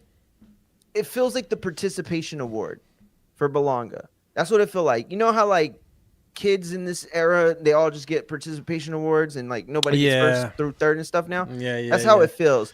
They're like, don't worry, Belonga, you're a star too. You're the participation star. But see, like on your shirt. There you go. But keep it 100. Keep it 100, right? Like, yeah. Some fighters are just blessed in the game, and he happens to be one of them that they got blessed with. And I'm not saying that he can't fight. Stop playing. Stop laughing, Mario. No, he can fight. Stop playing, bro. He was knocking everybody out until things happen, right? Opponents get tougher. It's just a different level, right? But bro, he was the reason why like 75% of all Home Depot and Lowe's employees were calling in on Monday. Oh man, I'm playing. That's it. Where's the? Think about the fight. I beat him. Everybody out there know I beat him. Bro, he beat all of them. Boy. He beat all of them, knocked them out. But anyway, I won't put so much stake just on that. But he's from New York. He got he got the city. He got good people behind him. Shout out to Fat Joe. You know what I'm saying? Terror Squad and everything. And as far as here on the east side, bro, he's a pay-per-view seller, or he's a ticket seller. So getting him, going back to what you said, like who should be the main, or who should who should be in that position. Even though it through boxing, I say Shakur Stevenson, but Berlanga's gonna have a lot of eyes on that fight, and Hamza and him, we want to laugh at him doing the whole fake gun shit, but like not for nothing, I think that he's gotten under Hamza Shiraz's skin a little bit, even though he's a well composed dude, Hamza. But I think that he's really gotten under the skin, and you see the effect that it's had on both of them, because we seen Berlanga. And obviously he's confident. He was in there with Canelo, man. I think after fighting a guy like Canelo, who's probably the best there is right now, arguably, as far as like accolades and everything else, right? Everything combined, he survived, right? He survived, and he had his little short moment. So I know his confidence is not low. So going into this fight, being a knockout artist And bro, not for nothing, man. Shit, bro. This Dominican dude, El Caballo. What is it? Is it El Caballo? Mm-hmm. It is, right? El Caballo, yeah. Yeah. Fuck, bro. He was beating the shit out of Hamza. He was beating the living shit out of Hamza. So, you know, that's why I like this fight. They're both in that like position where it's kind of like a must-win. You know what I mean? Hell yeah. Shout out to Feels like a Maton crossroad. 509 says, damn, this should be a show every day. Doomy and Mario. Champ. Shout out to Maton. He said it's over. Dezern lost. Straight robbery. Damn. Oh, did she? Fuck, bro. Don't Yeah. say it, Matan. Come on. Damn. I was hoping she'd win. I really, really wanted her to win. My bro said Matang. Isn't that? Yeah. That's how you say it, right? Nah, Champy is Maton. Is it Spanish? It's Spanish, Maton. Bro, I thought it was. Yo, I swear to God, do you know that little kid, the 17-year-old kid? I swear to God, I thought it was. You don't know who I'm talking about? Who? Matan, the kid, the 17-year-old podcaster that had fucking Vance and the Republican dude that got kicked out for trying to have sex with a bunch of kids or girls. I mean, God, like underage girls. What was his name? I forgot his name, but I have no idea that who guy. that is. Maton says Berlanga, Turkey knows Shakur is going to run. What do you mean by that? Turkey knows Shakur is going to run. What, like he's going to be running? Oh, from Cepeda. Yeah.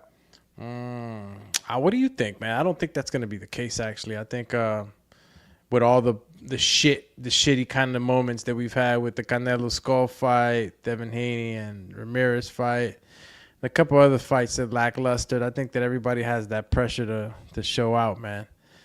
I agree. Cepeda, not for nothing. I don't know what else Cepeda got in the bag because he said that there's more tools in his bag. But he's a pretty much come forward guy, bro. And you know, it takes that type of aggression and that type of fighter to bring the best out of Shakur. I think we're gonna see a lot of action, man. A lot more action than people are expecting since they always talk to. Listen, I don't care what you say, man. Nobody ran more than Skull this whole year. Oh, hell no. And probably for the last 10 years. Shout out to Melly Boys 85. He says Tio is the best fighter hands down at the moment. He is a true professional. That's right. My man Tio. Shout out to Theo. Bro, Theo's Theo's been doing it. Is he ducking? Bro, what stop. Is he ducking? Bro, I don't make the rules. That's why I'm just asking the question. Is he ducking though? Bro, what are you talking All I know is we were going to get a fight, and then we did, and now we're not going to get the fight. And basically everybody is in agreement that it's only one person's responsibility for why the fight isn't happening. We talked about it the earlier show today, right? We closed it out. We were talking about what Tio had responded on the late night box talk with the guys there. They were kind of giving them like a little interview there, asking questions. And you know, Tio's got to have reasons why he hasn't signed or why he didn't sign. There's other options. We were talking about it too. I mentioned Rolly Romero could be an option. You know, why does it have to be Devin? How much money is that $10 million bag really the truth? You know, there's a lot of questions, and then it's like, you know, he has. I think he can make fights with anybody. Tio, he just has to pay promotional rights, right, to Top Rank, but he can do other things, man. And at the same time, you know, back before when Tio was a younger fighter, you know, he probably didn't know the position that he plays, the type of power he has, and he mentioned that in that little talk. So now it's like I'm a flex. If I don't like what I'm hearing, if I can negotiate a little more, if I can do things to put myself in better positions, I'm gonna go ahead. I mean, how long has it been marinating? 2019, right? Was the last time they talked about fighting or they were supposed to fight. So the fight's been marinated. You could even say that fight is like, you know, because I agree with that sentiment, right? I still want to see them fight because they were both the guys that fought Lomachenko, and that to me counts for something. I know there's a lot of people saying that Lomachenko's career is being overblown because he's just been retired, but I know what he represented to the fighters in this era and the ones that can claim to be from the era before with Loma. And I know where he stood amongst them. And Tank is one of the only guys that didn't fight him. But we had the other two. And while they'll both be very close, and you might say, you thought Loma won one, you might thought Loma won both, and that's fine. But it answers something, at least something. Not really anything that matters. Certainly not anything that was worth what it was, back in 2019, as you said. But I still think it's worth something. I do. And I would rather see Tio fight Haney than a fight with Boots, who may be just as weight drained at 147. You know what I mean? I know they talked about a catch weight and stuff, but listen, the Boots fight will be there. The Boots fight will be there. He's on his way there. I mean, Teofimo's on his way there. Yeah, exactly. So, bro, did you, just real quick, going back to the Wardley Huney card, Mike Perez, bro. He's still in there fighting as a cruiserweight. I know, bro. That's a crazy, right? I was looking at the card the other day and I saw his name and I was like, oh shit. Haven't heard him fight in a minute. Yeah. Maybe. I mean, maybe he's fought, maybe he hasn't. But I was calling him old. He's 39. I'm 42 and shit, and I'm over here calling him old. But you know how it is. The clock for fighters is a little different. And for sure. Actually, he fought last year in December. Shit. Won by TKO first round. So shout out to Mike Perez. Umar Khan's on that card too. I've heard some good things about him, and I've seen a little footage from the he's undefeated, right? the sources on the other side of the pond. Yeah. No relation to Amir. I already checked. Okay. Sam Gilly, that's a good fight too. Him and Lewis Green's gonna be a good fight. I think it's for a vacant British belt, whatever weight class it's at. But that's a good fight. I think it could be a fun domestic fight. Gideon Onayani. I haven't heard of him, but another United Kingdom fighter, or journeyman. Yo, and then Nakatani and Nishida are also this weekend too. Yeah, man. I know you've always put the light on the lower weight classes, so hell yeah. And that's when? That's tomorrow? Yo, I hate that when it's in Japan because so it's it's Sunday morning.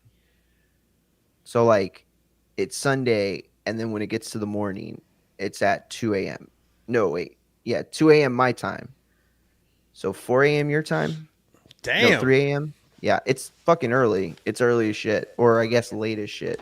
See, that's what I'm saying. Like, I have my sleeping patterns, and I don't know what y'all's are like. So like 6 a.m.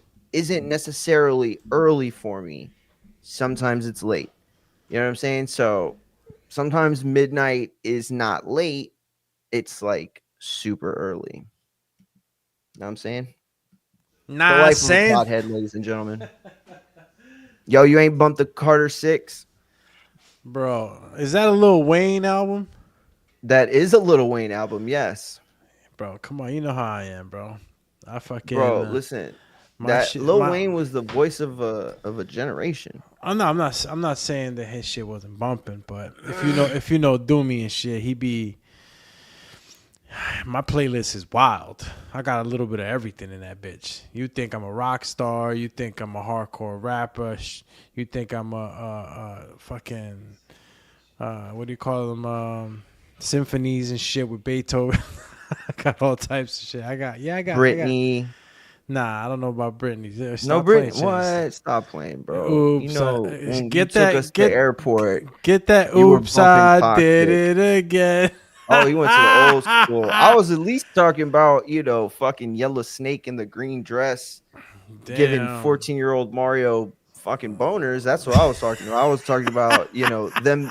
By the way, you know what's so weird is you go back and you look at that stuff, bro. See, I was like a kid. I was like a young kid, right? When Britney was out there. So she was way older than me. I'm not way older, but she was a little older than me. So it was like fair My man game. had a crush on Britney. But bro, why was this girl wearing like pigtails and like they were like fetishized? Bro, this is why people like fucking what's his name that hung himself? Epstein. This is why people like Epstein exist. Because people in Hollywood dressed up people like Britney in super inappropriate ways that only like fetishized, the P word with kids. Like, don't want to say anything to get your stream fucked up. So yeah, I know. Even the mention of that filth. Even the mention. You know what I mean? But although a content creator that I very much respect, who has a lot more time under his belt than I do, told me, if I'm not getting paid, then stop. Censoring was not the word, but basically that's what he meant. He's like, stop censoring yourself if you're not getting paid.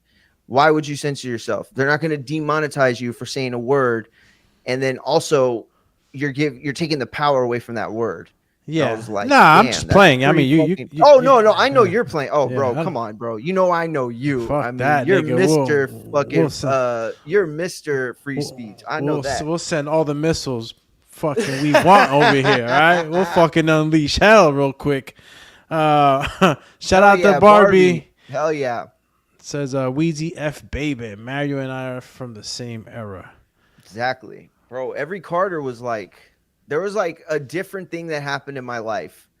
I think Carter 1 was puberty. I think Carter 2, I don't know, maybe third base. I don't remember. Carter 3, by the time Carter 3 came out, I was already having full sex. So this guy got a timeline on the albums. Dude, Lil Wayne serenaded my entire Wonder Years. Wonder Years. When you say that, I think of what's my man's name? Is his name Ralph? No, Kevin. Kevin. Yeah, Kevin's in his name in the show. That's his real show. Yeah, what's it? I can say his name and then I'll think of his name. Kevin is. But you know what I mean. The Wonder Years. Yeah. Damn it! I can't believe I can't remember. Corey's brother. Fuck. Lil Wayne has a Boy Meets World line in there, by the way. Yo, the opening is like classic Wheezy. Mex and Machine Gun were hating on it, but the Jelly Roll track, that's a bop. It's a bop. Jelly Roll track. The Plug track's a good one. He got a feature. Shout out to Texas. Yo, so we're gonna give it a closer listen. Bro, we need to jump on and do some more of these off boxing topic shows, bro. Oh, I know. Hell yeah, because I got you all off topic now. Let's talk about Diddy. No, I'm playing. Fucking Diddy, bro. My man ain't watching no boxing in there. Hell nah. Fuck, bro. That's a whole other. Yeah, that's what I'm saying. We need to do some of those shows. Oh, hell yeah. I would love to. So we could fucking, just kind of split the two. There's a lot of shit going on in the world right now. A lot of shit. Hell yeah. Shout out to Maton, says, this is nostalgic. I like it. TBV is whack. Can't even comment without being a member. Oh, man. Fuck. Bro. It's tough, man. He turned it off every once in a while, bro. But that man never turns it off anymore. I guess. I mean, I haven't seen it. You know what I mean? Like, but every time I've ever seen it in the last, year, that shit been on. So I'm not gonna turn it off. I ain't on when he does. I'm not going to lie. I turned on the show, I think it was yesterday, and I was looking at the chat, and I'm like, damn, can't even talk and shit. Gotta throw some money in the pot. Fucking, I gotta fucking throw a quarter in the bucket. If not, I get no speech. But it's cool. It's cool. But if you guys want to talk some shit, then go ahead and use the phone line, all right? 1-856-624-3369. You want to talk some shit, call in. If not, continue to be active on the chat. We appreciate you guys and tuning in with us and giving your opinion. Shout out to Jay Lando. Says salute to both of you. That Jelly Roll track tough. The rest not so much. LOL. Damn, Shout out to Jay that's Lando. a heartbreaker. I've gotten through like half of it, maybe a little less than half, but Yeah, I'm gonna check it out just on the strength and shit. Just on the strength, but I'm gonna check it out. this is gonna be a crazy month, or like summer, because Travis Scott's dropping to, Joyner Lucas, but I don't know how many people really care. Travis Scott. Joey Badass, right, and his crew. I think Absol got one. I don't know. It's a bunch of people though. Yo, music is powerful, dude. You know me, man. I've been fucking reading a bunch of like, frequencies and what they do to you and all that shit, bro. I don't know. I have a crazy feeling about music nowadays. Even though shit's just, music really moves you. Like, not for nothing. Ain't nothing like having a good playlist on while you're hitting the bag or, you're going for a run. But some music be kind of crazy. Yeah, no, for sure. I could work out to pretty much everything, but it's like EDM and shit. I don't know. I think if probably like I did like maybe like more like K or acid or shrooms, maybe I would. I only did shrooms for the first time like a year ago. Oh, when was it? I don't remember. Yeah, that was the first time. I got something. I got some now. It's these candy bars. They're chocolate.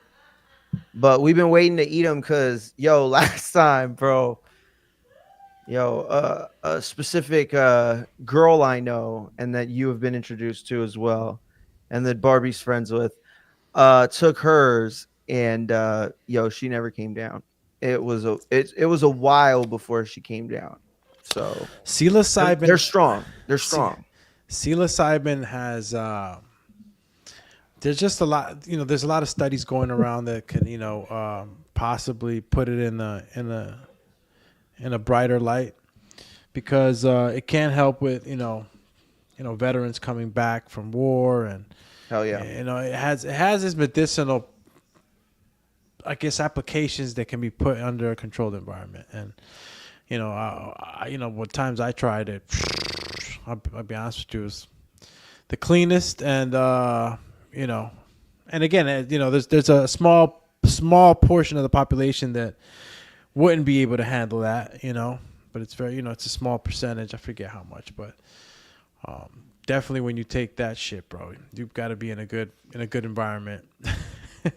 You can't be. Oh, hell yeah. Yeah, you got to be around good people and in a good place. Yo, Adam says Mason gonna flatten Nakathelia. Yeah, but it's still his best win, I think. It still should be considered, on paper at least, I think, his best win. I don't know if he flattens him. I know there's been a while since Nakathelia fought, and but I don't know if he flattens him. When was his last fight? Do you know off the? Yeah, I think it was Shakur that he fought. Was it? I think so. Nakathelia. Yep, I think so. I gotta go back and see, but I think it was Shakur Stevenson. No. I was like, bro, there's no way. Yeah, he fought Shakur in 2021. Yeah, that was 5 years ago. Yeah, that's that. I'm sorry, that was the comparison I gave earlier. I think he fought in December. He's on a 3-fight win streak. Yeah, he fought in November. In November 14th, I think it was. 16th. 16th. Okay. That was his last fight, but he fought a dude who was 5-1. Yo, listen. Yo, first of all, when your nickname is low key, bro, here, hold up. Listen, nah, let me cook, bro. Let me. I got this one. Look. First of all, when your name is low key, when you have the bravery, okay, to go out as a man who's a boxer, by the way, and his nickname be low key, and you know for a fact that announcer is going to announce you as low key, and everyone in the fucking building is going to be like, wait, what? Who's named what? and everybody's going to look at you, and it's going to be an image burned in everybody's mind of the first time they got a good look at low key. Low key. So, you know what I'm saying? Like, yo, he's a tough guy just off the jump. Just off of that. Just that alone right there. That makes him a tough guy to me. You know what I'm saying? Like that's his best win. That's Mason's best win, just because my man's going out there low key. Low key. Your man's name is Low Diddy. Key. That's hilarious. Oh shit, man. Shout out to the chat. Maton says Shakur running emoji versus Nakathelia. And actually I don't remember if that was the case. I mean, Shakur always has that quote unquote kind of run style, but it's more defensive than anything, in my opinion. I remember he put him down early in the fight. I remember early.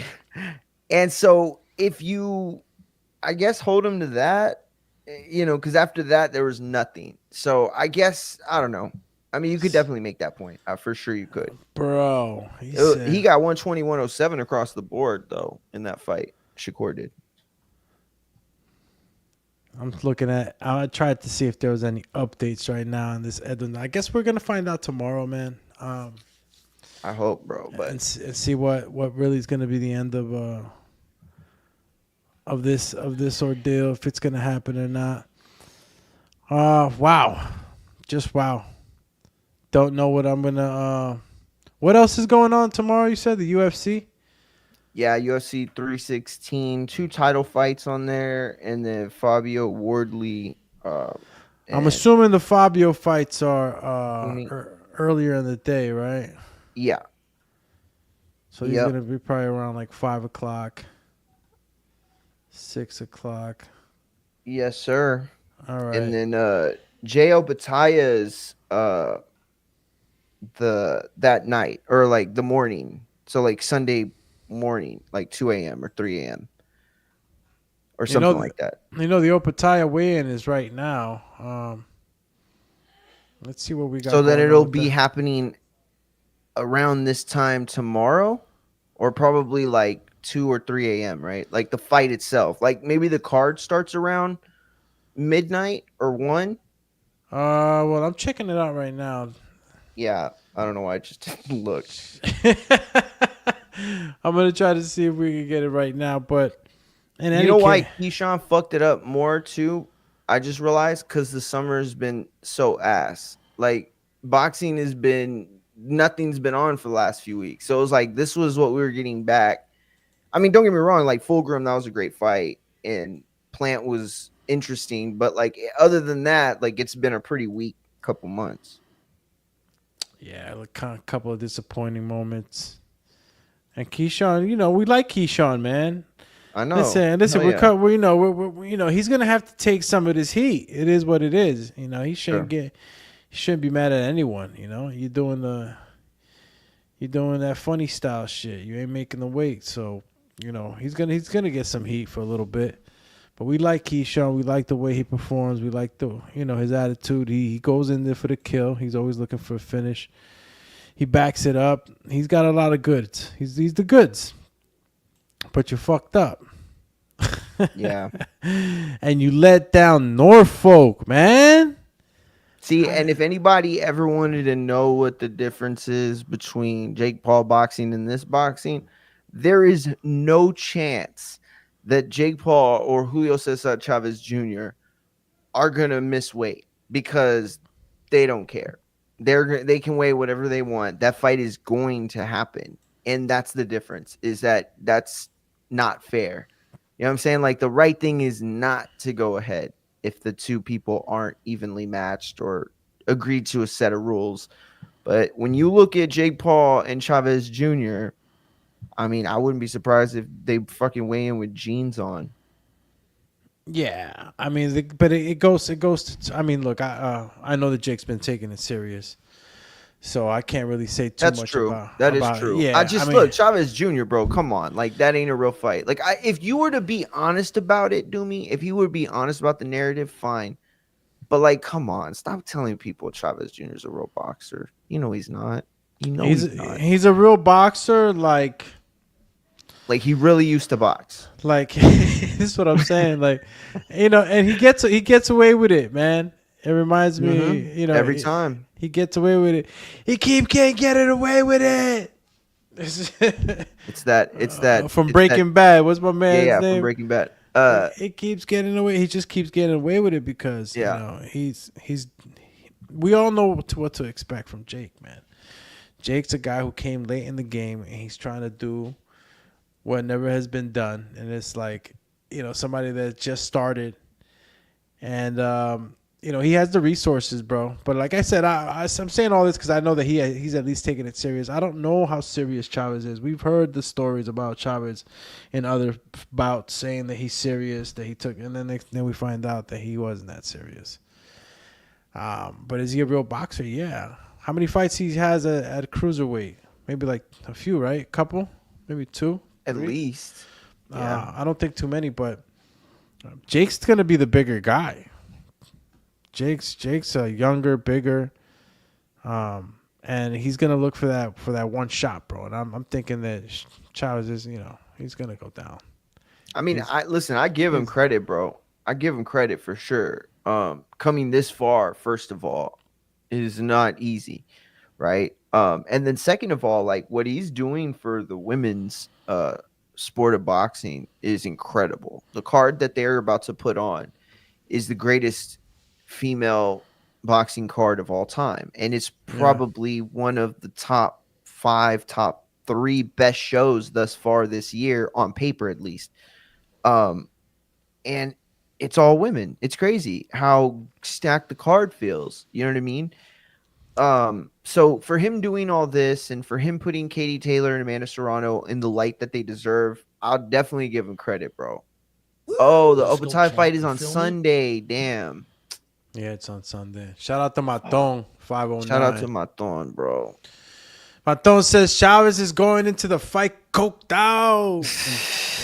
Bro. Taking a dive. This is what I'm saying. See, that does sound more believable. Like than any other fighters. Like real talk. Like if anybody's gonna do that, it's Chavez Jr., bro. Like we got the expectancy already, bro. We know what to expect. Yeah. Unfortunately, this is what it is. So it's like you keep picking guys that we're not really gonna take super serious. We're gonna give you the credit because they have, had the fights that Chavez has had fights that he has fought with. He's fought with Canelo. He has a resume somewhat, but he's not fighting guys that are on their prime, right? And when are we gonna see that in a trajectory with Jake? Because once Jake loses, it's over again. I know he lost with Tommy. Fucking Tommy. They gave him that pass, bro. And they gave him the pass, bro. I saw Tommy's last fight. And if he's a boxer, then his opponent wasn't. And, I didn't even look like he cared to be there. Like, it's like he even knows that he's never going to reach or he's never going to surpass a certain level. And they're kind of just trying to, like, milk all the money out of him that they can now while the getting's good, And like I'm not even trying to is good. Exactly. I'm not trying to like even harp on the Tio stuff, but it's kind of like the same thing. It's like, bro, Jake, it's okay. You could fight those guys, but don't call them like the best. Don't say you're fighting real fighters and shit. Like, yeah, you're fighting real former fighters. Sure, that's cool. You could put it that way if you want. But it's like we're not giving you you want to pass because they're not big enough stars. That's what it is, right? Because he could have fought Billum Smith. Or he could fight Brandon Glanton, the American. Bro, that kid, he's bro, you could put him on a poster strong. And sell some shit. Hell yeah, he's real strong. That would be a guy you could fight. And if you beat them, we would say, damn, you know what, Jake? You're not just a real fighter, you're a real rank fighter, bro. Yeah, you know what? A title shot's not unheard of, bro. Because you do have that stardom and you just beat someone for real. So we'll give you that pass. Cool, you go. But he wants to stay undefeated fighting Anderson Silva, Chavez, basketball players, because he knows that his only worth whatever he's worth until he loses. You know what I mean? And he will lose to Opataya. He will lose to Billum Smith. He will lose to Brandon Glanton. He's not that good. Is he good enough to walk Chavez Jr. for 3 to 6 rounds? Yeah, he definitely is. But he wants that Canelo fight or whatever that Canelo fight represents to him at this point. And I think it's just a waste. I really do. I don't think Canelo should be have to be the guy that takes care of Jake for the sport. Bro, just to remind Yo, everybody. Chavez Jacobs was crazy. Just reminding everybody, right? This is what happened, Jacobs and Chavez right here. Look at all the garbage. All the garbage bottles they're throwing away. This Chavez quit on the stool. I mean, there's hella shit, bro. Oh my God. Disaster.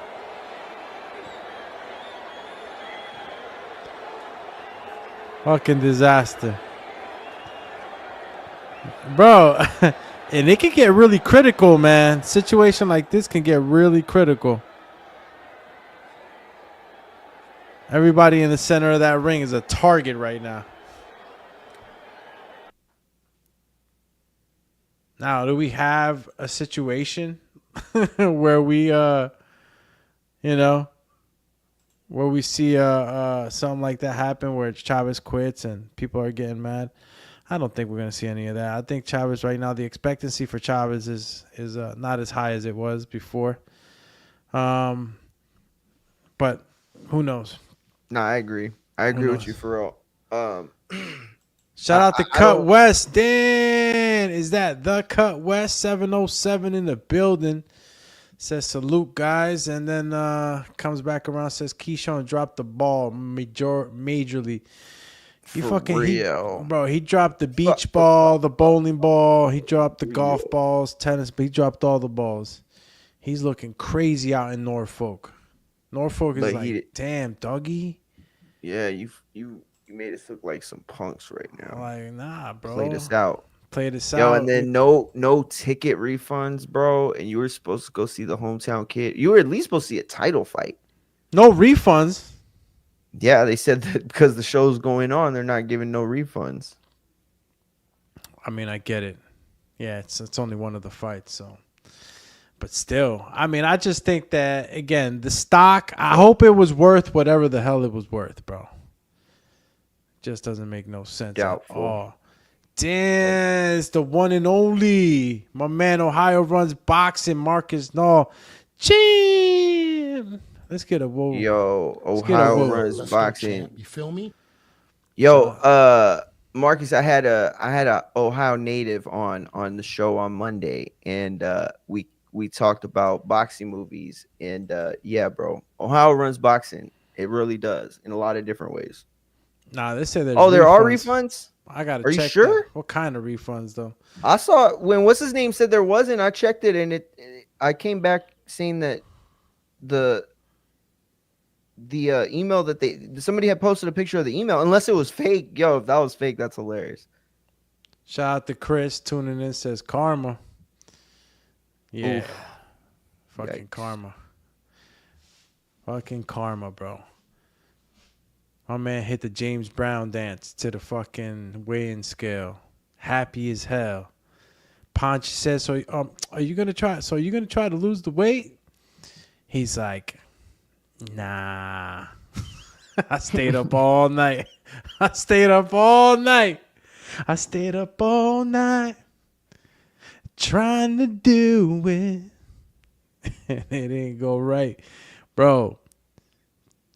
We got to talk a little bit more. I mean, we're going to get an interview probably in the future. He's going to have to speak on this. He can't get away from this. And this is going to be no way. This is going to get stuck on his bro. There's certain things that you carry with you for a little bit. And this is weight. This is not steroids. This is not nothing crazy, nothing dark, you know what I mean? This is nothing that's gonna tarnish anything, but yeah, this puts him in a bad position though, or in a bad scope in front of the audience, front of the fans. Again, Norfolk is mad right now, bro. You ain't fighting. Shout out to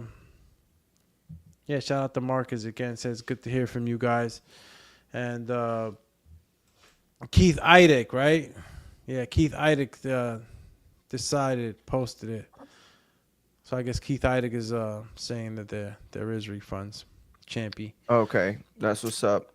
I mean, whatever. I mean, if people are getting refunds, I mean, good. No, that's great. I mean, It's look, great. We always for the people. Think the worst. I always think the worst. You know what I mean? It's always feels like, oh, they're gonna rip someone off right now. Like they're gonna take advantage of the situation any way they can, or you know what? I think better said, they won't be taken advantage of in any position they can let stand.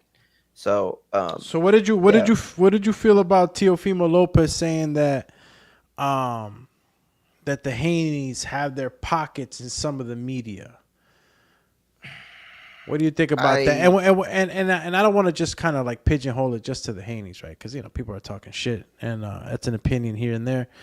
But I mean, what do you think about that in itself? Just I don't think anybody is paying any journalists. I really don't. Not in boxing. I don't. Yeah. And if you want to still say that there are still ways of being in it for a fighter in that kind of way, then I would say that there are people in the media that, do the same thing for Tio. You know what I mean? Like there are narrative pushers in every camp.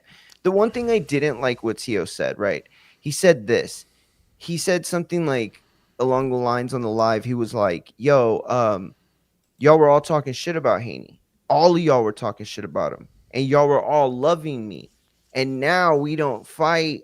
And I tell y'all something, he's not big enough or whatever. And now y'all turn on me. There's no loyalty in this game. It's about what have you done for me lately? Yes, it is. Because the vast majority of us don't, glaze other dudes that are fighters. Like, I love boxing. And yes, there are people that I happen to enjoy more than others, or stories that I root for. Darius Fulgham, for an example. Houston kid, lost to Beck the Bully. Unfortunate, but what a great story. I was rooting for him, right? This dude had a nursing degree, right? He's his own nutritionist. Bro, he grinds hard, bro. And he fought really well in that fight, right? Kind of reminds me of Chris Algieri sort of thing. Ooh, that's not bad. I like that. I think he got more pop, but yeah, for sure. Very smart. Just like you mean like as far as nutrition? Yeah, exactly. The whole thing, like just well the overall kind of scope of a fighter, and like doing it all on your own. Yeah, I like Fulgham too. Would make a great broadcaster. Marcus.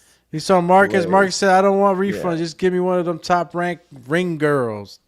Yo, top rank. Who got the best ring girls, man? What promotion? State your piece. My man Abdullah says Tio only has 1-2 fangirl channels. Punch Drunk. Shout out to Punch Drunk.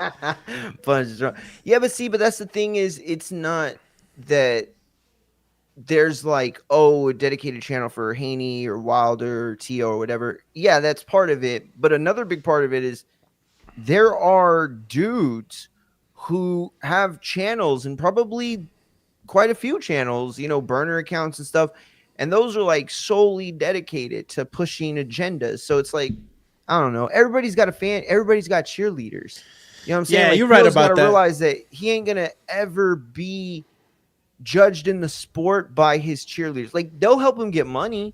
You know what I mean? And they could buy merch. They could support. That's dope. I'm not saying anything about that. But what I'm saying is, the product that you want to bring to us, the boxing fans, is your skills and your ability to box. So when you bring them to the ring, we'll judge them as such.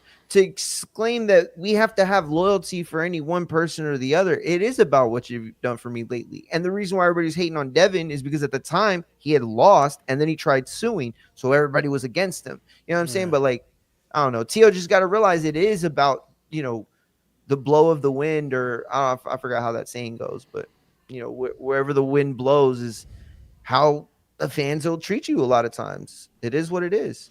Yeah, the wind is constantly blowing farts towards Tio's way because he's always throwing up out the mouth, man. I think that Teofimo, that's the only thing that he got really that goes against him. The whole racist dumb shit. I don't even know why he blowing up. Yeah, that, and then he's the turkey bear. He's the turkey bear. He's always fucking throwing up out the mouth, and sometimes I just feel like, what, is there any strategic reality to what he does? Yeah. But who knows?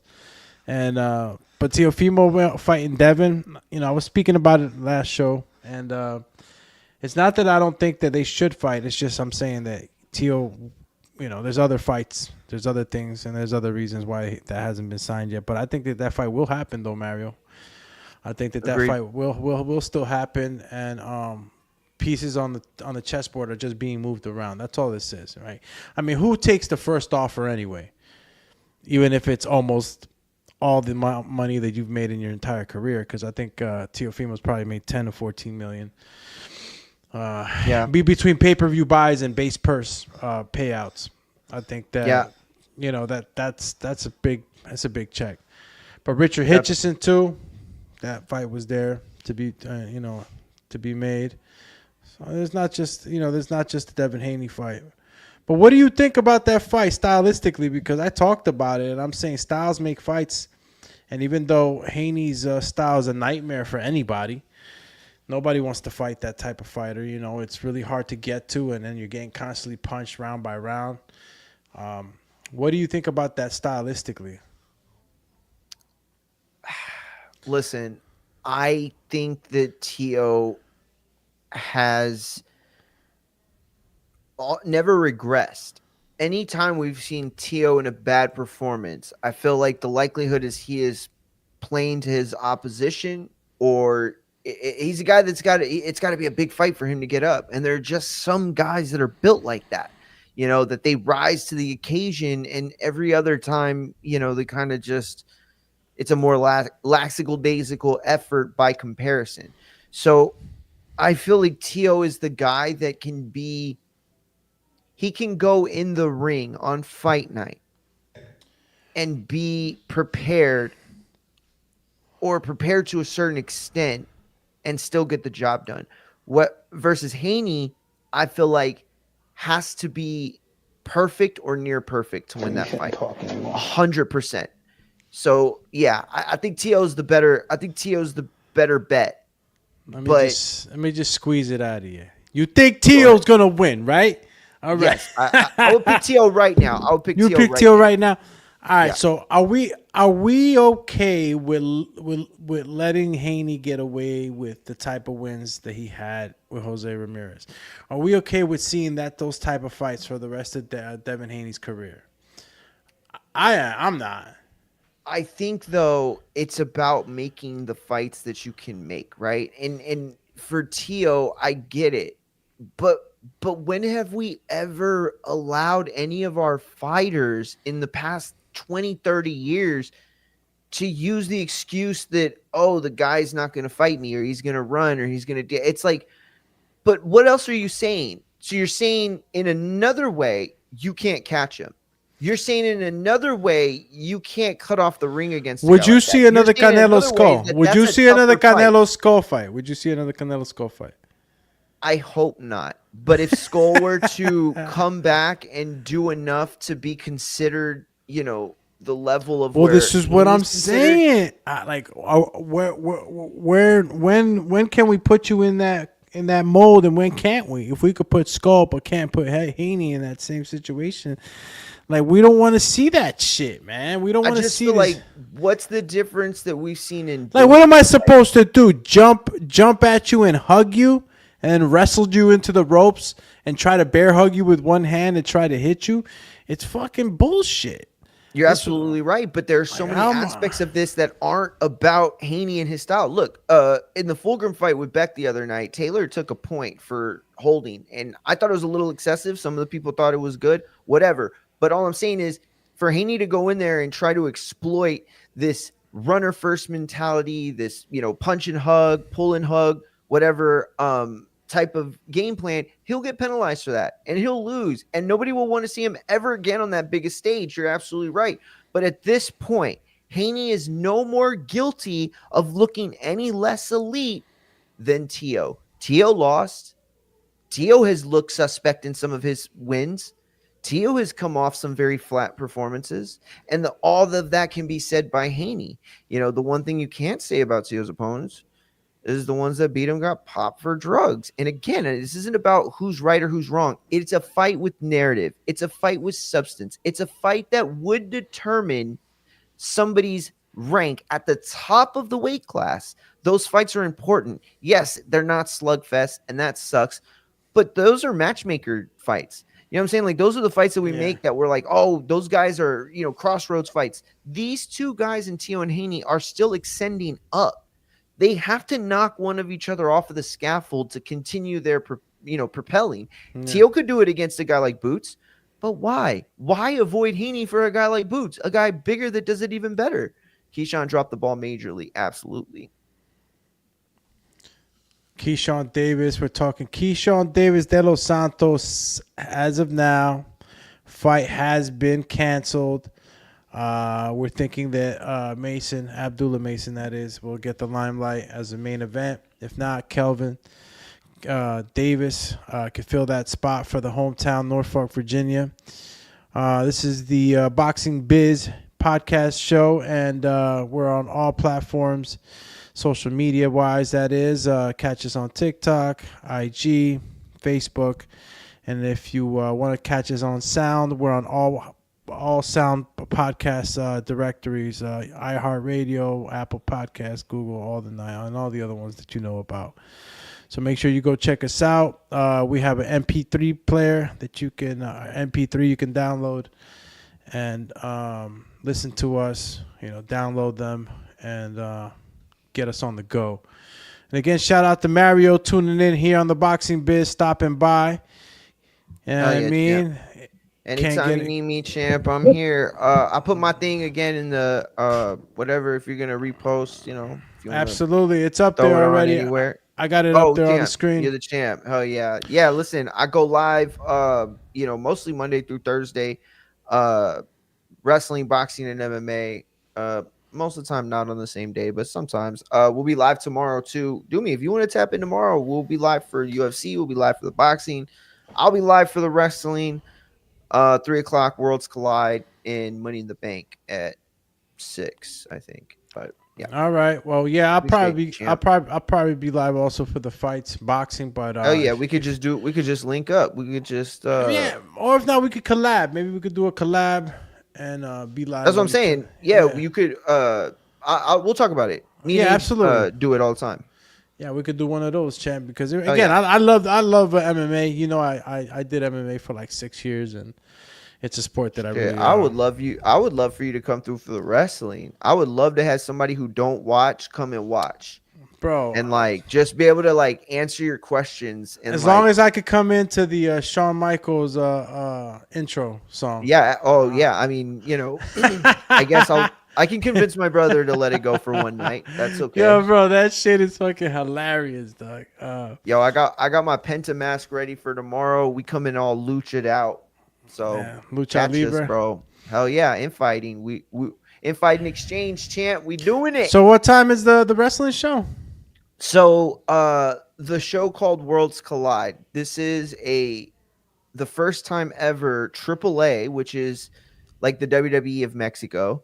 The WWE bought them, so this is the first time they're having a joint card. So wrestlers from AAA Mexico are going to wrestle people from WWE and NXT, and it's going to be like lucha rules, and it's going to be fucking awesome. It's going to be so sick. Border Wars, Lucha Libre, and shit. Hell yeah, exactly, exactly. Yo, and then they're doing the Money in the Bank after that, same area in LA.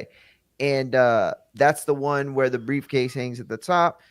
6 guys all try to climb up and grab it. Whoever grabs it has a shot at the title whenever they want. Contract in the briefcase that you cash in. All right, well, there you go. Infighting FX show in the morning. Yeah. And again, thank you for tuning in. I don't know how much more we could talk about the triple fuck up, right? With no shit, right? With Davis not making weight. Again, man, he's been too big for that weight class. I would have liked for him to risen up into the next division. Yeah, I'll be right back. In a cleaner way. Go ahead, in a cleaner way. But it happened the way it happened. And what are you gonna do? What are you gonna do? What's done is done. they gave him the time option to make the weight or try to. He wasn't going to keep pushing. So till next time, obviously, tomorrow is fight night. So make sure you guys stay tuned. Subscribe, hit that like button, hit the notification bell if you guys want to know when we're going live. We'll be trying to ramp things up here at the Boxing Biz, and I'll be coming on live. Make sure I give you guys a daily dosage. And shout out to the chat, who's always active. Appreciate y'all, man. Shout out to Marcus, Cut West, my man Abdullah, and the whole gang, man. Matong, Jay Lando, everybody that stopped by. Shout out to Barbie. Shout out to the social media man and manager, and she holds a wrench. So shout out to Barbie, always holding it down in the back end for sure. Shout out to Dio and Melly Boy and Super Mex. And if I missed anybody, Corey Fields, the whole gang. Y'all have a blessed night. And we're going to go ahead and try to get out of here now. We'll see if tomorrow morning, or not morning, but tomorrow during the Wardley fight, we'll be coming on. So shout out to my UK brethren. If any of you guys are listening, I'll be live around your guys' time tomorrow. And remember, this is a call-in show. And just for shits and giggles, I'll actually stay on another minute. 1-856-624-3369. You can call in. We were talking Keyshawn Davis, shit in the cama, and not making the weight. And, of course, losing the title. He doesn't care. He's on his way up anyway. But the fight now is basically canceled. And we would only hope that it's still only in jeopardy and something could be done to remedy the situation. But as of right now, it stands that it's canceled. All right, guys. Nobody's calling in. It's all good. We'll get these phone lines jumping pretty soon as we're on more constant and consistent with you guys. All right, champ. This is Alex Doomsday Linus, the Doomatron for those that know me. I've been doing this for a while, man, and just got to stop playing games. Let's go, champ. You feel me? We ain't here. We out there. I'm out of here. Cheers.